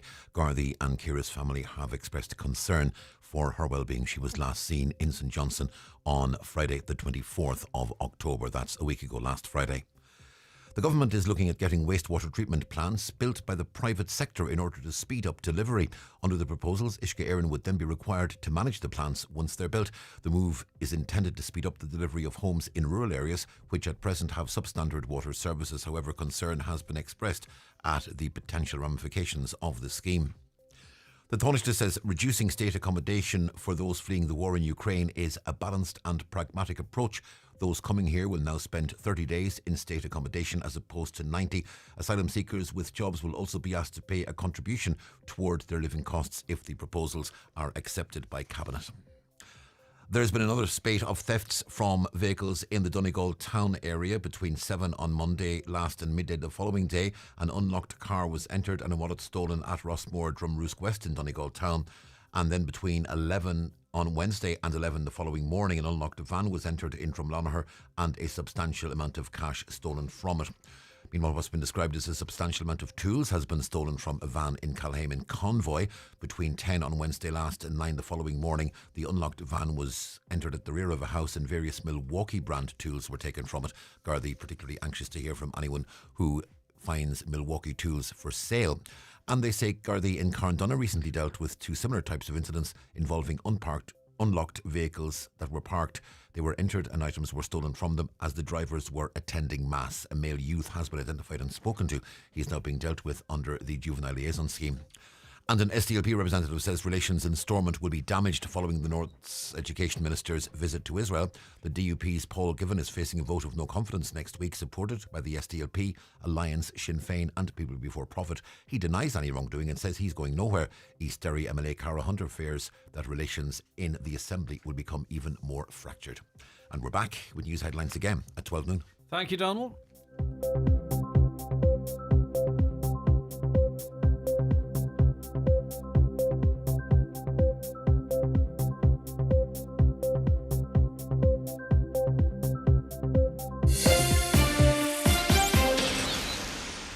Gurv Mila Mila Mila Mila Mila Mila Mila Mila Mila Gurv Mila Mahagwiv Ireland for reaching 2 billion returns. That's 2 billion little actions that are making a huge difference across the country, like an almost 50% reduction in litter from bottles and cans, a growing movement of over 4,000 community groups and initiatives returning for good, and over €330,000 raised for Return for Children. So Gurv Mila Mahagwiv Ireland. Thanks a billion. Okay, you're very welcome back to the programme. Thanks to all of you for texting in your comments. I do appreciate your time and effort. We'll be getting to those as this hour wears on. This came in from an anonymous listener, and it reads as follows. My ex-husband was a sports professional in Dublin. They mix in a very false world of people with money or pretending to have money, lavish eating out and trips away, people constantly trying to get them to in on deals, There is a serious pressure to try to stay level with these people with their flashy cars, houses, clothes, etc. My husband ran up huge debts and lost our house, me and his daughters. A lot of other things happened as well. They're under serious pressure when they're not earning the same. Nothing excuses pretending to have cancer. I've had it myself and lost family members to it, but something needs to be addressed sports professionals' pressures and mental health. Okay. Right, Letterkenny Primary Schools, the parents are coming together to encourage parents to talk about the use of smartphones. The Parents Committee from Letterkenny Schools have organised a talk by Aisling O'Connor, who will explain the dangers in allowing young children on smartphones, smart technology to young. Lauren Sweeney Swiney is parent. What is it? Sweeney. Okay, it's Swiney. That's right. Lovely. Parent from Letterkenny Educate Together National School. Thanks, Lauren, for calling in. Appreciate your time. Nicola Anderson is a parent from Woodland School. Good morning, Nicola. Good morning, Greg. And Maura McManus, Deputy Principal of Letterkenny Educate Together National School. Good morning to you. Good morning, Greg. So, talk to me a little bit about the concerns, Maura, you would have, I suppose, as a Deputy Principal in terms of young people's access to, smart technology, arguably too soon. That's what we're having this conversation about. Yeah, as a primary school teacher and a leader of the primary school in Educate Together, we feel that there is a space for learning about skills and technology.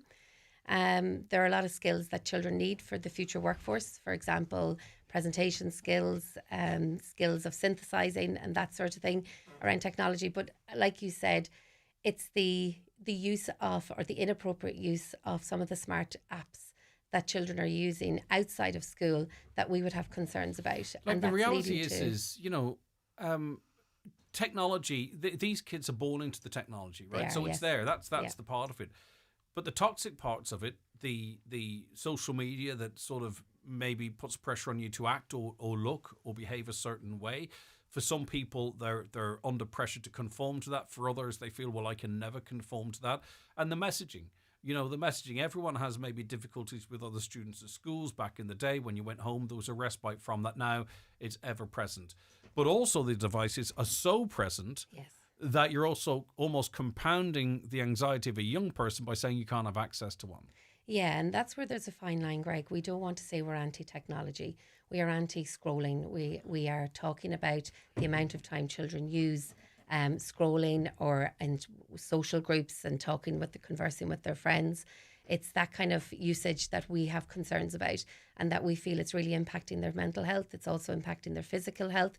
It's impacting their ability to attend during school time, because the research says that once a child has a smartphone, and this is where I suppose I started getting interested in the topic, when a child gets a smartphone and you're sitting at the dinner table and you're asking them, how was your day? And if they have access to a smartphone and they are engaging in WhatsApp groups or Snapchat groups with their friends, they're only superficially answering you, because what's happening within themselves, they're wondering, I wonder what Greg said there about the school today. They're not 100% present. And therefore, if they're not 100% present when they're talking to you, then when they're going to bed at night, they're not 100% getting that good sleep. And then it's impacting their attention during school, their ability to attain. And I'd have a question marks too on the breakdown of the space in which they are actually living online or living in the reality. Lauren Sweeney, I mean, as a parent, it's so blooming challenging, isn't it? It's really challenging, and I think that's one of the key things that we want to highlight in having this event, is that I know that parents are feeling really trapped. You know, they're feeling like, on the one hand, they have a lot of discomfort around giving their kids a smartphone, but on the other hand, they don't want their kids to feel left out. And I think that's the trap that a lot of parents find themselves in. And because we know the problems that our kids are facing, we know that these apps and these phones are designed to hook our kids and keep them scrolling. And we know the longer they scroll, the more money these companies make. And we also know that these aren't just phones, they're pocket computers. So the whole world is available to them on there. And our parental apps, control apps are not working. And we also know that it's taking a massive mental health toll. So I think the key message we want to get out is that there is a solution to this. We don't have to be stuck in this trap. And the solution is to take collective action as parents, to come together and decide for ourselves what kind of childhood we want our kids to have. If we come together to do this, we can reset these norms that people have kind of internalized, that it's normal to give a smartphone at a certain point. We can reset those if we come together. And this is happening all over Europe. It's happening all over the world. We've reached a tipping point, and we want to make sure by hosting this event. I'm not really quite sure we're on that precipice. I believe that we have. We're certainly a lot closer to it than we were. All over Ireland, if you check out smartphonefree.ie or smartphonechildhood.org, you can see that there are groups all over Europe who are pushing. This is from the bottom up. At the same time, there's regulatory pressure. I believe we will get there. And the worst thing we can do is give up and just say, oh, we can't win this battle. So what does that future look like then? What with the upward pressure, the downward pressure? Where's the middle? What becomes the norm, and what is best for children? I think this is the matter that's up for debate. From the top down, we can see that regulation is coalescing around this idea of somewhere around the 14 to 16 bracket, having controls in that area. And then from the bottom up, we're finding that parents are having to educate themselves. And what that looks like from the bottom up is parents coming together to sign these parent pacts. And I think that's what's making the real difference. They come together, they sign, they can see how many people in their friend group, their sports group, their class group have signed these pacts, and they're having a real impact. Okay. When your kid comes to you and says everyone has one, you can say, no, they don't. 75% of parents in your class have signed this agreement. So in other words, it doesn't have to have 100% signed. No, absolutely not. Okay. Absolutely not. Nicola, what do these Go Phone Free codes actually look like then in practice? I know there's some forms out in schools in this county. I'm not sure what kind of feedback people have had on them. Maybe we can get to that. But what does it look like to you, Nicola? So I suppose what I'm coming at it from is our eldest daughter is now at the age where she's coming 9.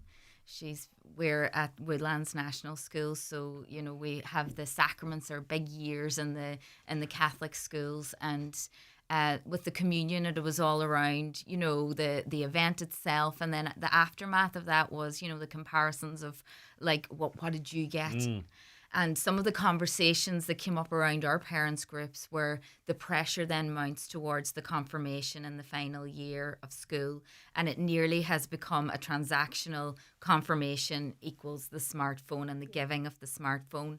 And that... and what age is that's really about 12? That's around the 12 mark. We could have anything from 11. Bit, 11 through to 12 and a half. But the 11-year-olds are caught up with the 12-year-olds, even if they happen to be younger anyway. Absolutely. And, you know, as a parent of 3 too, I see myself, you know, where it was... I wouldn't have dreamt of, you know, taking my 4-year-old first child out with without having, you know, kind of strict controls about where we're going and a plan. The third child is kind of caught up in a lesser, I suppose, restricted kind of parenting from my point of view, because we've been through it before. And that's what happens, I think, within families is the first child, we approach it in a more cautious manner, and by the time we get into the second and the third child, we feel a bit more confident, but also there's the pressure of, I'm the only one in the house that doesn't have this. So there's a few different things that play there. But I think what struck a chord with me was one parent said to me that they resisted the pressure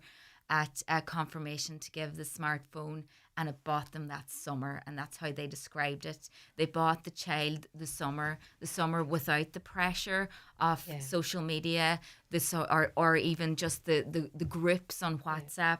And those pressures that come with that. Yeah, Maura, the thing is like, I don't think anyone listening to this program believes that it's better for a 9, 10 or 11-year-old to have unfettered access to social media, right? Yep. But we seem to, we do warnings like this all the time, or conversations, but we seem to, as parents, guardians, choose the path of least resistance.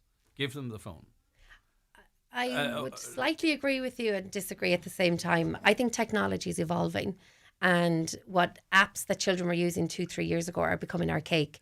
So, there's this situation that we're not educating ourselves enough. And, what we thought, I'm still in the WhatsApp era, but now children are using far more sophisticated apps, and they're hiding them on their parents. So we're handing these phones thinking that they're using the technology similar to the way I'm using it, but they're not. They're way more advanced. That's what I'm saying is that we don't want, we know it's not the right thing to do, but we do it, and we're forgoing arguably our responsibility to protect them by choosing the path of less resistance and saying, okay, there, you can have it. Stop looking at my phone. And eventually we go, right, okay, then. Sorry, it's about education, and that's why we're asking people to come along to the talk about with Aisling O'Connor. Yeah. Sorry, did you want to come back in there, Nicola? Yeah, I think the analogy I would use to that is, when our kids start to get that little bit of independence, and they want to walk to meet their friends, to walk to school or to walk to the shop, we would never just open the door and let them go and say, sure, no problem. But I think by handing over the smartphone and not having some kind of stepping stones into the world of smartphone and use of the internet, we're effectively doing that. We're letting the child go out into this world. Well, when I was trying to explain it to my eldest son, I was like, you wouldn't want me to drive you to the biggest shopping centre in this country as a 9 or 10-year-old and let you in and say, engage with whomever you like, sit and have long conversations with the older adults. You just simply, it's unimaginable that you might do that. But in reality, Lauren, that is kind of what the space is. Roblox, for example, is not just on mobile devices, it's on consoles as well. Exactly, which are that's a hunting ground for paedophiles. It absolutely is, and I don't think that parents are aware of what they are opening their kids up to. And I think you hit on a really good point there, Greg, which is that at the same time as we've been losing control of our kids in the virtual space, we've been over-controlling them in the real world. So it's not just that our kids are spending too much time online, is that they're losing the chance to have these really formative experiences in the real world. They need to actually take risks, not the kind of risks we're exposing them to online, but in real life, to get out there, to have their independence and to interact with other people. They need to be treated as kind of anti-fragile beings who need to learn social skills, and they're not going to learn them on their phones. That's about empowering parents. Yeah, the thing that annoys me as well is too that our kids are a product, like say for instance TikTok. It will target children specifically for views. So if that child expresses any questions about their mental health, for an example, they will be targeted in relation to that. If they have any queries searching anywhere on their device about their gender, they will be exposed information along those lines. And they are a product to these multinational companies. And Greg, the difficulty here is that when you do buy a smartphone for your child and they start on TikTok, it all starts lovely. They're learning the TikTok dances, they're doing the tutorials, they're learning the super kicks. It's when you start thinking that trust is there with the child and you think, right, okay, they've got this, they're not on anything sinister. Next thing, boom, they've had an argument with their parent, and the algorithm, they'll just look for an extra 3 seconds on a roll or whatever it's called, a video clip, about, oh, I'm not getting on with my parent, and then instantly their FYP page on TikTok is all about negative relationships with your parents. Also, I had a conversation with a family friend whose daughter was on TikTok. I won't say the age or anything along those lines, but there was one video whereby you could argue that the clothing or the dance was inappropriate for the child's age, if I could put it like that there. It was saved 250 times. There's a little save thing. No likes, like 5 likes or something along those lines. And I said to the parent, I says, well, who do you think saving that? Yeah. Who do you think saving that, and why are they saving it? Do they think it's because your daughter's a great dancer? You know what I mean? And no one would want to put and it happens to boys as well, by the way, no one would want to put have a look, if you're on TikTok, have a look at the saves. Right, and you ask yourself, who's saving this stuff and to what tells end? An awful picture. That ends up on a website in East European as content. Yeah. Or anywhere. It's out there, and once it's out there, you can't get it So back. your innocent child's video is reframed as effectively Absolutely. pornography to a different market.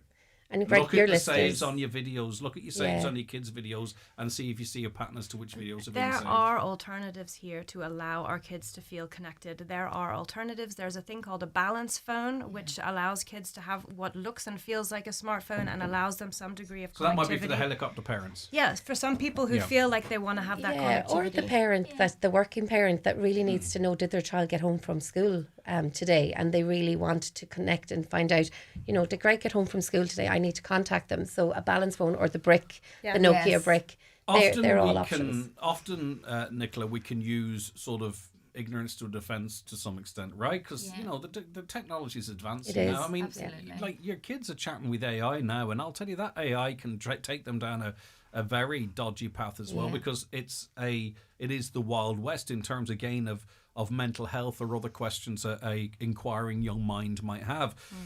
And it's on every Android phone, by the way. Gemini's on every Android phone, and they can engage with it.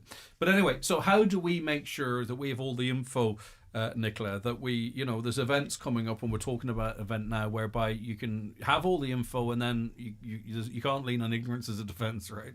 So there's part of me thinks we can never have all the info around this. It's moving too fast, and I think it's unfair to expect parents to be at the cusp of it all the time. But what I do think is, back to that same analogy of opening the door, we need to just build the boundaries in, and to give our children enough confidence to be able to navigate these spaces. And we need to do that at the appropriate age. Whenever children are 8, 9, 10 years of age, they cannot regulate that for themselves. So we need to be like anything else, like the TV, like any other kind of the sweets or the treats. We have to do that regulation. And once we hand over the smartphone without any, kind of controls over that, we're not doing that. And I think that's the big message for me. Do you know what and this is no criticism of anyone, and I'll come to our other two guests to talk about this event more as well. Do you ever see when someone puts a Facebook a post up about a suspicious approach of a child?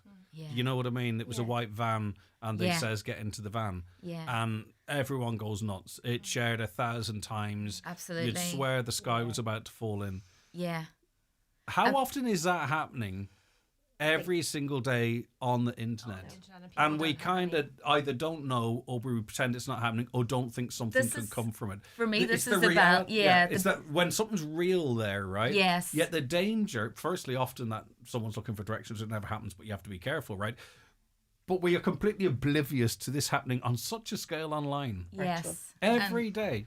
Yeah, and I think actually, Greg, there is that kind of danger online, but I think actually the real danger is closer to the stuff you were talking about, the content that our kids are being fed. It's much easier for us to be scared about the white van man, but what our kids are being fed, and they don't even have to click on it, by the way. There's a lot of experiments now of people starting Instagram accounts as 13-year-olds, and they're not even having a fight with their parents and clicking on anything. They're clicking on only kittens for 2 weeks. Within about 3 weeks, they're being fed a diet of self-harm, and I can barely stand to watch these reels myself. No, I know that. Within a couple of minutes, and you think about a vulnerable 13-year-old. I'm not being argumentative or disruptive, because we're all on the same page here, right? But I'm very concerned of the amount of men that are caught by these vigilante gangs. Every single day there's hundreds of these websites and hundreds of these people that engage with the kids initially on these social media platforms, get them to send images and then try and meet them. And it is a real problem. That's the white van man in inverted commas.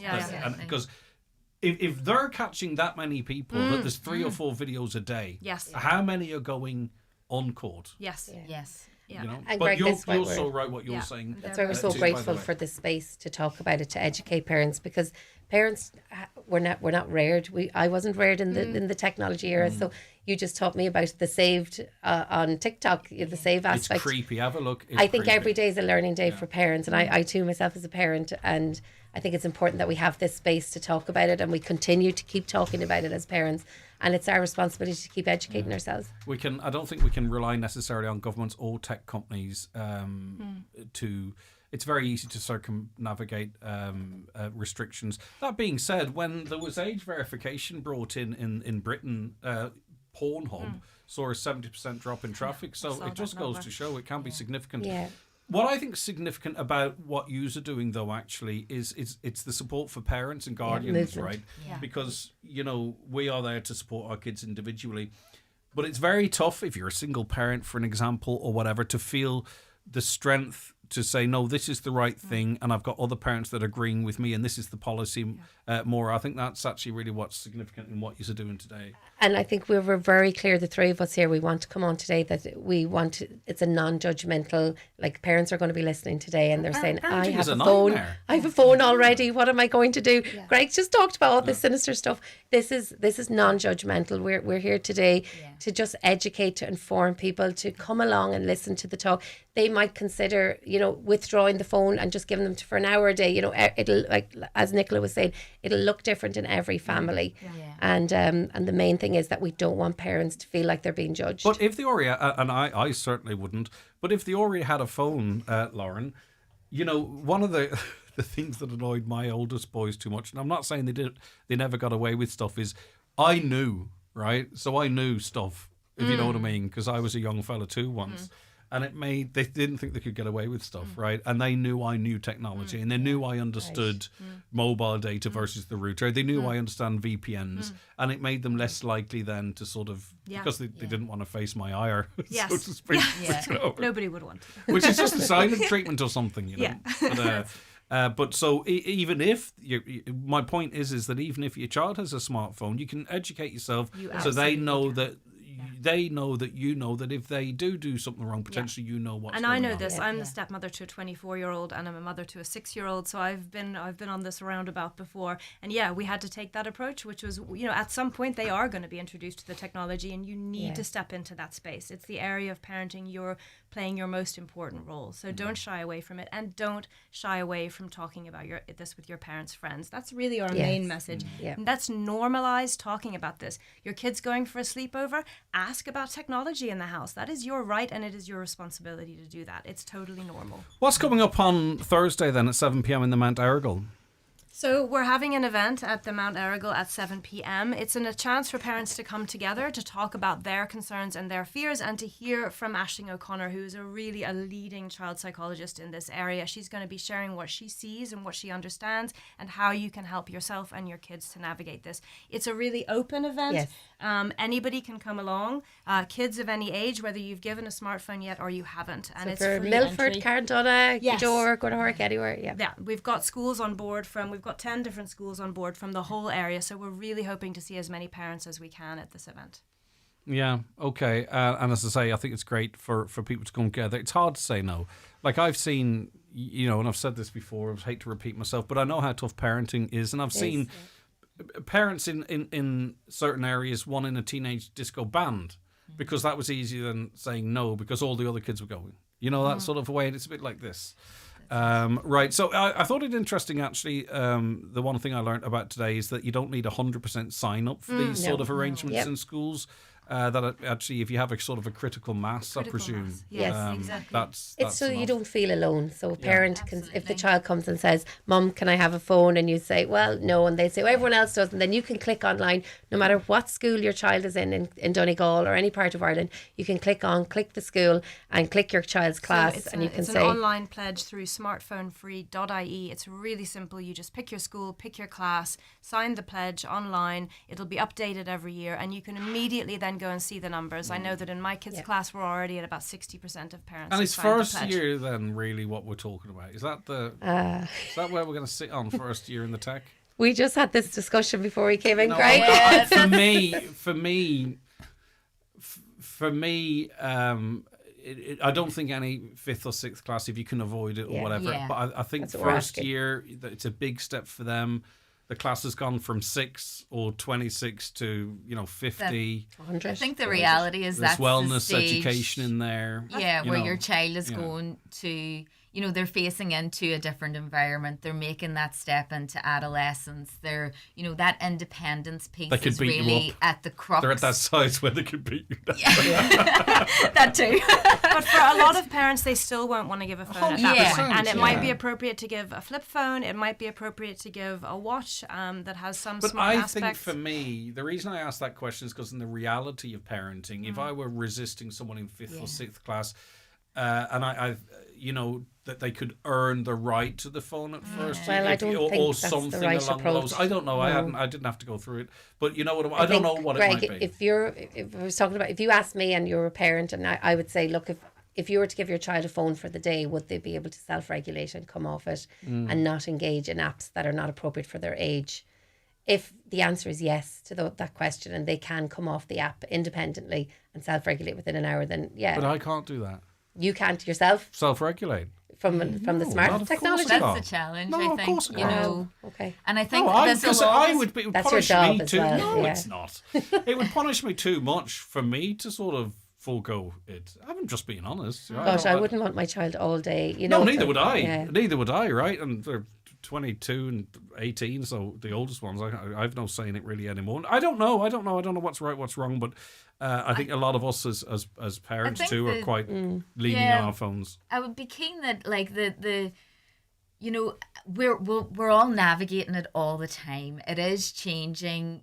By the time my youngest gets to the secondary school level, the world will look very different again. She's 3 now, so in 10 years' time, what will this conversation be? Yeah. So I think we're very The only thing that annoys conscious me, of that. that really does annoy me, is that I know for a fact the companies have the technology to actually screen this stuff, right? Absolutely. Also, every phone can be set up with parental guidance that your child can't do anything on it, whether they're 14 or 8. Yeah. You can set an Android phone up as a child's phone, and they cannot access it. You have the time, where they were at, what they accessed, everything. So I think a child shouldn't be afraid for their parents to see that. That would make you suspicious, wouldn't it, if they were? But the point I was going to make, I can't recall what it is now. But anyway, the event's on Thursday, November 6th at 7 p.m. Mount Errigal Hotel, Letterkenny. It's completely free, and that's bring your kids with you or parents. It's not. It's a parents-only event. Parents only event. Parents-only event. Yeah. Yeah, and it's just how do that's we a good navigate point. this? It's important that we have children in the conversation at some point, but it's good for parents to come along, educate themselves, and then the next step would be having a conversation with their own children. Sorry, the point I was going to say is when it's advantageous to the companies, they can screen content, right? So say, for instance, Facebook. You will never see nudity on Facebook. Yeah, right? they are able to do it. Yeah. But you have to circumnavigate it, and then it's taken down really quite quickly because it's policed that way. If you look at PlayStation, for example, they're very strict in certain parts of the world where you can't say any swear words or any bullying. It can flag all of that. So that tech is there. You're completely right about that. Yeah. They have that tech there, But they we don't know use why it. they're not using it is because this is the content that gets kids hooked and gets them Exactly. scrolling, and we can't wait around for them to be controlled. And it's no coincidence that when you're playing FIFA, you have this random opening of packs. The betting industry loves that, right? Yeah. Playing Fortnite, you're opening boxes. You never know what's going to pop out. It is it's all to all sort of specifically designed to capture their imagination. and it's grooming them into potentially gambling. And as I well, think, so. you know, from a government point of view, I thought it was very interesting. I don't know if anyone heard Miriam O'Callaghan talking yesterday about the case she took against Facebook because of the AI stuff around face creams and stuff, and it hasn't that content hasn't shown up. They're useless since she won the court case. Right. So it just goes to show She how did much well there, how much that they can do whenever the law comes down, not in their A favour. TikTok live will end immediately, automatically, if a nipple becomes visible. Yeah. Immediately, Control is it can scan it that quickly that it instantly goes. Yet everything else is fine. Do you know, connected to that, Greg, not only can those companies do that if they wanted to, the people who run those companies, their kids don't have smartphones. Their kids actually go to fancy Waldorf schools where there's no technology at all, because they know that the skills our kids actually need in this new digital world are not digital skills, to be honest. They're skills of communication and connection. So they're not letting their kids have these devices, and we can learn from that. Okay, that was getting back to my original point. We're not anti-tech. I want to be very clear about that, Greg. Parents are clever. They know it's that. But I we know see what these essential skills are tech is decreasing. all around us. Like, you know, you only have to see now potentially. Now, there's some brilliant kids out there, but you know, people leaving school, how well they can communicate or not. The level of resilience they have to go into the big bad world. It's all intertwined. And you in know, a world of AI, it's the human skills and the human interaction that is more critical than the critical thinking is a serious problem because already AI is doing a lot of the working out. Absolutely, for people, it can mine the information, it can regurgitate. It's not that we need to teach our children. It's the thinking, the communication. Our world is full of language. Absolutely. Lauren Sweeney, parent from Letterkenny Educate Together, Deputy Principal of Letterkenny Educate Together, Maura McManus, and Nicola Anderson from a parent of a child at Woodland School. All three of you, thank you very much indeed. Thanks, Greg. The 9 till noon show with Letterkenny Credit Union. Simplify your debts with a debt consolidation loan from Letterkenny Credit Union. Call us on 074 910 2126 or apply online via our app or in office today. TFI Local Link operates evening and weekend services throughout rural Ireland to help you stay connected 7 days a week. We know life doesn't just happen 9 to 5, so if you're commuting, shopping, visiting family, or going out in the evenings or on the weekends, let TFI Local Link take you there. Visit transportforireland.ie. Kira? Yeah? Is that a cow in the garden? Oh, it's a bull. What? Well, you said you wanted to grab one by the horns. But not an actual bull. I just meant I want to make the most of my PRSI at Specsavers. Oh. Get a free eye test and a pair of glasses from our €70 range through your PRSI. Book at specsavers.ie with your PPS number and we'll check you're eligible. After all, you've earned it. Terms and conditions apply. Scaring the milkman now, look. What does it take to be Ireland's best-selling car brand? Find out at the Toyota Electrified event at Kelly's Toyota. Our hybrid range speaks for itself. And with plug-in hybrids and fully electric cars, you can be as electric as you want to be. There's trade-up boosters of up to €2,500 and great monthly rates. So, don't miss the Toyota Electrified event October 25th to November 8th at Kelly's Toyota, Port Road, Letterkenny and Drumby, Mount Charles. Toyota, built for a better world. PTSB has Ireland's lowest rate for personal loans, from 25 to €75,000. So from new wheels to home renovations, we're here for your next highlight. Apply today at ptsb.ie. PTSB, altogether more human. Lowest rate source ccpc.ie, 18 September 2025, excluding green loans. Lending criteria, terms and conditions apply, subject to affordability assessment. Security may be required. Over 18s only. Warning, if you do not meet the repayments on your loan, your account will go into arrears. This may affect your credit rating, which may limit your ability to access credit, a hire purchase agreement, a consumer hire agreement, or a BNPL agreement in the future. Permanent TSB PLC trading as PTSB is regulated by the Central Bank of Ireland. Highland Radio Time Checks brought to you by EirGrid, the operator and developer of Ireland's electricity grid. EirGrid, powering up communities, powering up Ireland. The time is... The time is 11:35, and that last conversation, an important one, countdown ran is on. Just So we'll be 4 back weeks after to this go quick until break. The big Highland Bingo Party hits the Villa Rose Bala Buffet on Saturday 29th of November. It's bingo with festive chaos, big tunes, cocktails and €1,000 in cash prizes. Tickets are selling fast. Get yours now on Eventbrite or highlandradio.com. Is your couch older than your Spotify playlist? Is your dining table wobblier than your uncle at a wedding? If so, it's time for an upgrade at Grove Furnishings, Kiltoy Road, Letterkenny, the largest furniture store in the Northwest. From stylish sofas to elegant beds, from floor covering to occasional pieces, we've got you covered. And we offer free delivery within 80 kilometres. Grove Furnishings. Seriously good furniture. Travel from Donegal to Dublin for your getaway, business trip or concert. Enjoy great fares and excellent service with Aer Lingus. Book now and make the most of your journey. Fly Aer Lingus. All progressive, all premium, all yours. For a limited time, experience the new 261 Audi range with exclusive upgrades during Audi All Access at your local dealership. From the all-new Audi Q3 to the unparalleled performance of the all-electric Audi A6 e-tron, every model opens up a new experience. Book a test drive today. Terms and conditions apply. Audi. Vorsprung durch Technik. Transform your living room with a luxurious, bespoke feature wall from Spratt Fireplaces, Newmills, Letterkenny.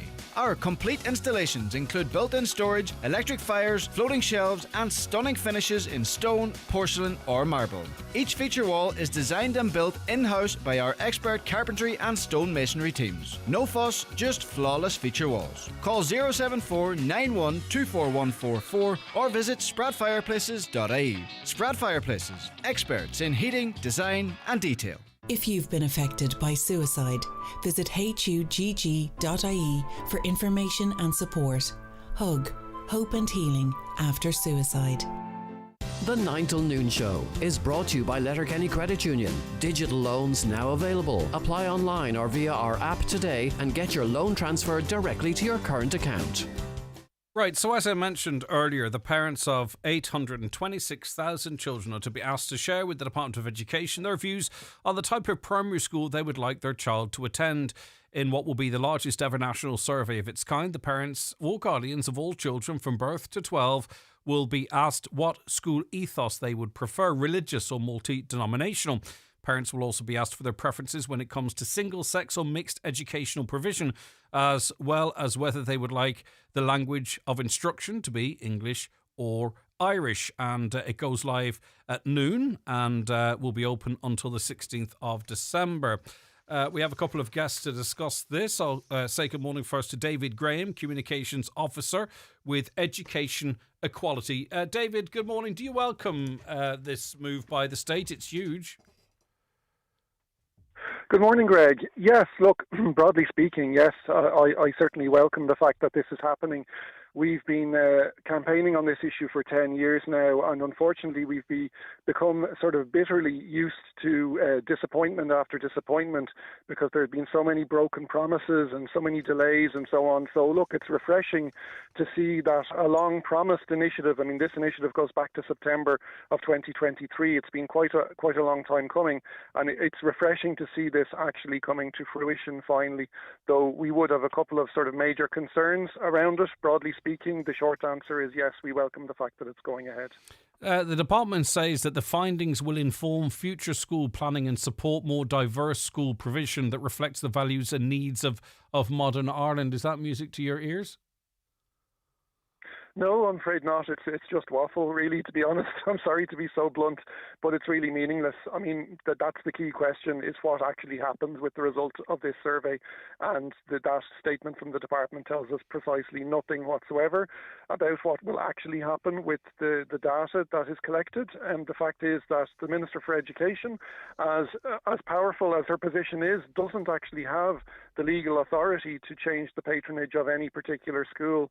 And the Education Act 1998 is quite clear on that point. So it really does remain to be seen what but will it could actually form happen part as of a a result stronger of argument into the future if the majority say they want religion out of schools, multi-denominational schools. It does give weight to the Department of Education in the future. Obviously, they've tried to is it the phraseology, I think, remove Catholic patronage from a number of schools, some with very little success, so to speak. But if they go armed with this is what the people of Ireland want, this is what we intend doing, presumably strengthens their cause in that regard.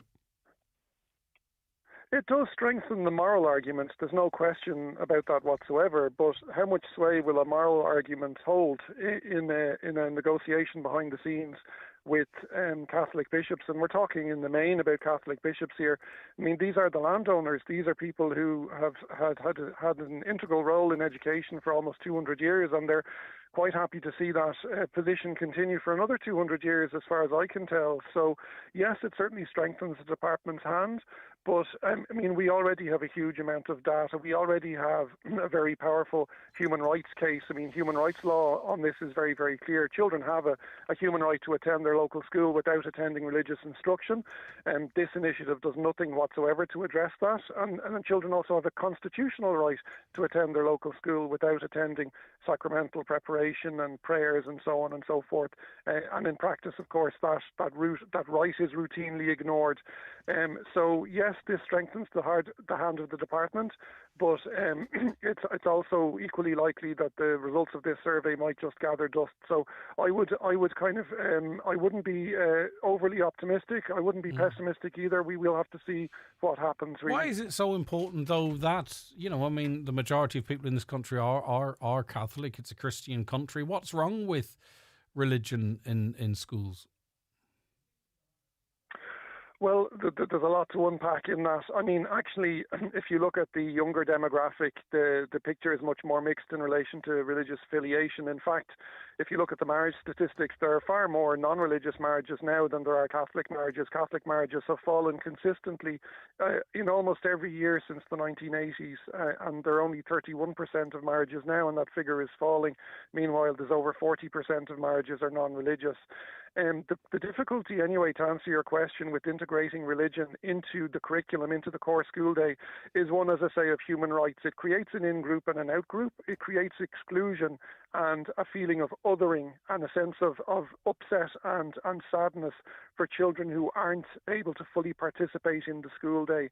So integrating religion into the core curriculum in a diverse and pluralistic society, which is what we've become, is fundamentally problematic. Education Equality believes that all religious faith formation, including religious worship and sacramental preparation, should be moved outside core school hours, not only for the benefit of children who are from non-Catholic or non-religious backgrounds, but also for teachers who similarly might not share the religious beliefs that they're contractually obliged to impart to their children. Monsignor Kevin Gillespie is Diocesan Administrator of the Raphoe Diocese and very kindly joins us. Monsignor, what is your view on this survey? And I suppose it's not necessarily the survey in and of itself, it's what might come from that survey, for an example, which we don't fully know yet. Thank you, Greg, for having me on. To a degree, I'm neutral about it. These surveys have been conducted locally in the past. I think this may be the first national survey, and certainly the results will be interesting. But I think the survey and the debate in general really should prompt a reflection about what the nature of the patronage, or particularly the ethos of a school, is, and how parents view it. Reflecting on the situation here in Letterkenny, for instance, where there's a great variety of educational opportunities and patronage, and I suspect that parents generally choose a school simply because there's a place, rather than giving it a great deal of consideration in terms of the ethos of the school, because there's such pressure for school positions. But the ethos is, I think, and I suppose this is the point for reflection, it's more than about the provision of religious instruction, or indeed even the observance of religious practice within the school, but rather the philosophy that guides the approach to education. And if I may make a short digression, there at the weekend, the Pope declared John Henry Newman, an English saint, to be a doctor of the church. He was actually one of the founders of the Catholic University in Dublin, which was the kind of the root of UCD as we have it today. And he had a great philosophy about education, and his basic point was that education is about the formation of the whole person. body, soul and mind, that it cannot be reduced to merely the provision of technical know-how and ability for life, which obviously is very necessary, but also how we form the person and how we prepare them to enter into life. But beyond that, also though, reflect Monsignor, there is also, though, a sense from some of the people that are texting in to us, and we have had different views, but that this is more of a attack on Christianity in Ireland, Catholicism in Ireland, that you start with the schools, they're trying to get rid of that, and then we just accept that, Christianity could even be a minor religion or an equally practiced religion as many other religions, and people tie what potentially could happen into schools to the broader sort of cultural aspects of the country. Do you have any sympathy or comment in relation to people that feel like that? Well, it's a supposition, but I think that, there obviously there is a debate there in society, and it's a reasonable debate concerning parents who wish to have their children educated in different environments. And, you cannot avoid that debate. And really, I think it should lead people to reflect, if they wish to do so, about what does one intend by education, and if there is a choice for Catholic schooling, for instance, what does that mean? It means more than simply the provision of catechesis or even the environment, shall we say, that might be religious. It's about what do we intend by schooling? What do we intend by education? And if we intend, for those parents who choose it, a Catholic education or an education in a Christian environment, what particular contribution does that make to the formation of the young and the approach? Finally, Monsignor, are you offering any guidance as a church leader to parents or guardians in relation to this? I would say people should engage with it, like everything else, no more than the recent election.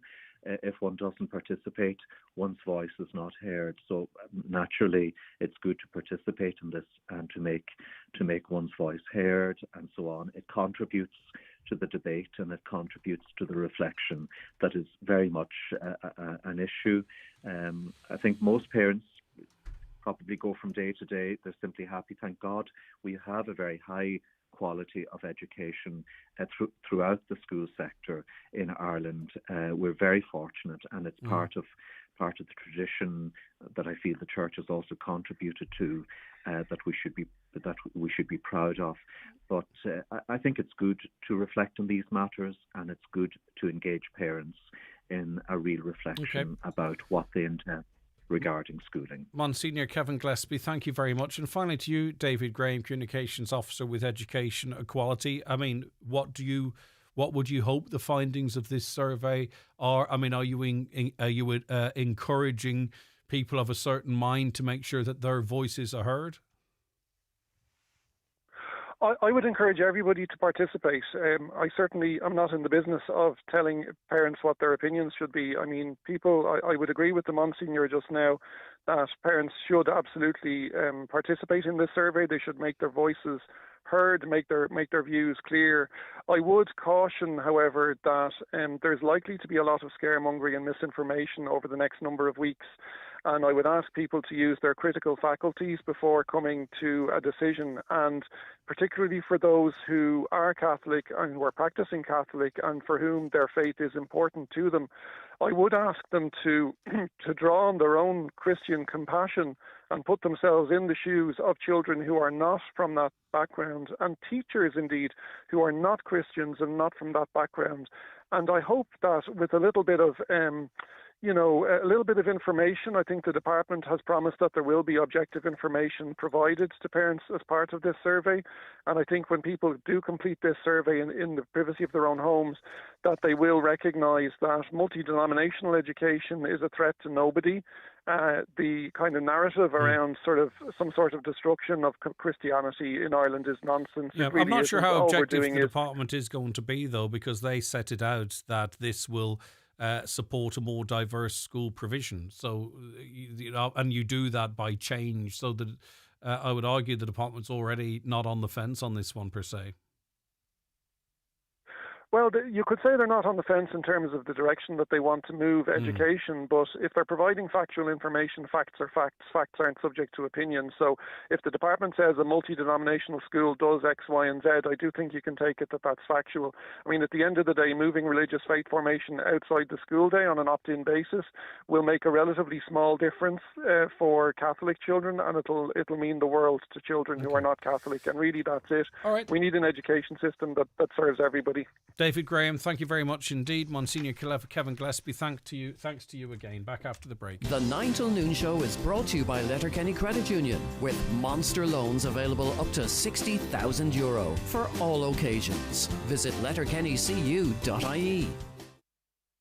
Looking for a nearly new 2025 model without the new car price? At iMotors, our demo and nearly new cars have little to no mileage, and you'll save thousands versus the new price. Fantastic cars, fantastic savings. Visit imotors.ie or drop by today and drive away a deal you'll love. iMotors, fearless generation.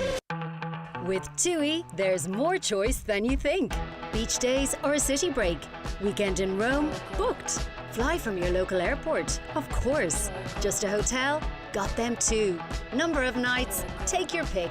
Tailor your trip with more options and more choice. TUI. Live happy. As the Northwest leading supplier of sports and training equipment to clubs and schools, Michael Murphy Sports makes ordering your club gear effortless. From the first call to delivery, our team supports you every step of the way with next day nationwide delivery. Call us on 91282868 or shop online at michaelmurphysports.ie. Easy Living Furniture would like to invite you, our customers, to our annual Family and Friends event this Thursday, the 6th of November. We'll be offering a magical 50% off our full Christmas range, exclusively in store for one day only, including Christmas trees, decorations, baubles, garlands, wreaths, and so much more. Don't miss out on our most enchanting sale of the year. Visit Easy Living Furniture, Crescent Link Retail Park, Derry, this Thursday. There's any number of new cars out there, but do the numbers add up? With the stylish Peugeot 2008, Fastback 3008 and spacious 5008 electric and hybrid range, they really do. Enjoy a €500 Dunnes Stores gift card, a 5-year unlimited mileage warranty, and for electric cars we'll add a free 3-year service plan and a home charger. Order your 261 Peugeot today at McGinley Motors, your main Peugeot dealer in County Donegal. Offer ends December 31st. Terms and conditions apply. Highland Radio weather updates with Michael Hennies. Our Christmas shop has now opened for all your festive shopping needs. Explore our extensive range of decorations, bedding and more in our homeware department, in store or shop online at michaelhennies.com today. All right, it's pretty mild for the time of year. Today mainly cloudy with scattered outbreaks of rain turning heavy at times. There'll be some mist and fog too. Temperatures 13 to 15 degrees, winds light to moderate. Tonight will be mild and cloudy with mist and fog. Showery rain will move northwards over the region at times, 10 to 13 degrees. And tomorrow, up as high as 13 to 15 degrees again. Thanks so much for all of your texts coming in. A caller says, in England, you have to pay to attend a Catholic school. If other religions and none want their own school, it's simple, create them. Another interesting, I'd love to go to some of these Muslim countries and demand a non-Muslim school was made available to me. They may well exist, I'm not really quite sure. Another, under the Constitution, the schools and churches are protected. The government doesn't have any legal right to change ethos of the schools.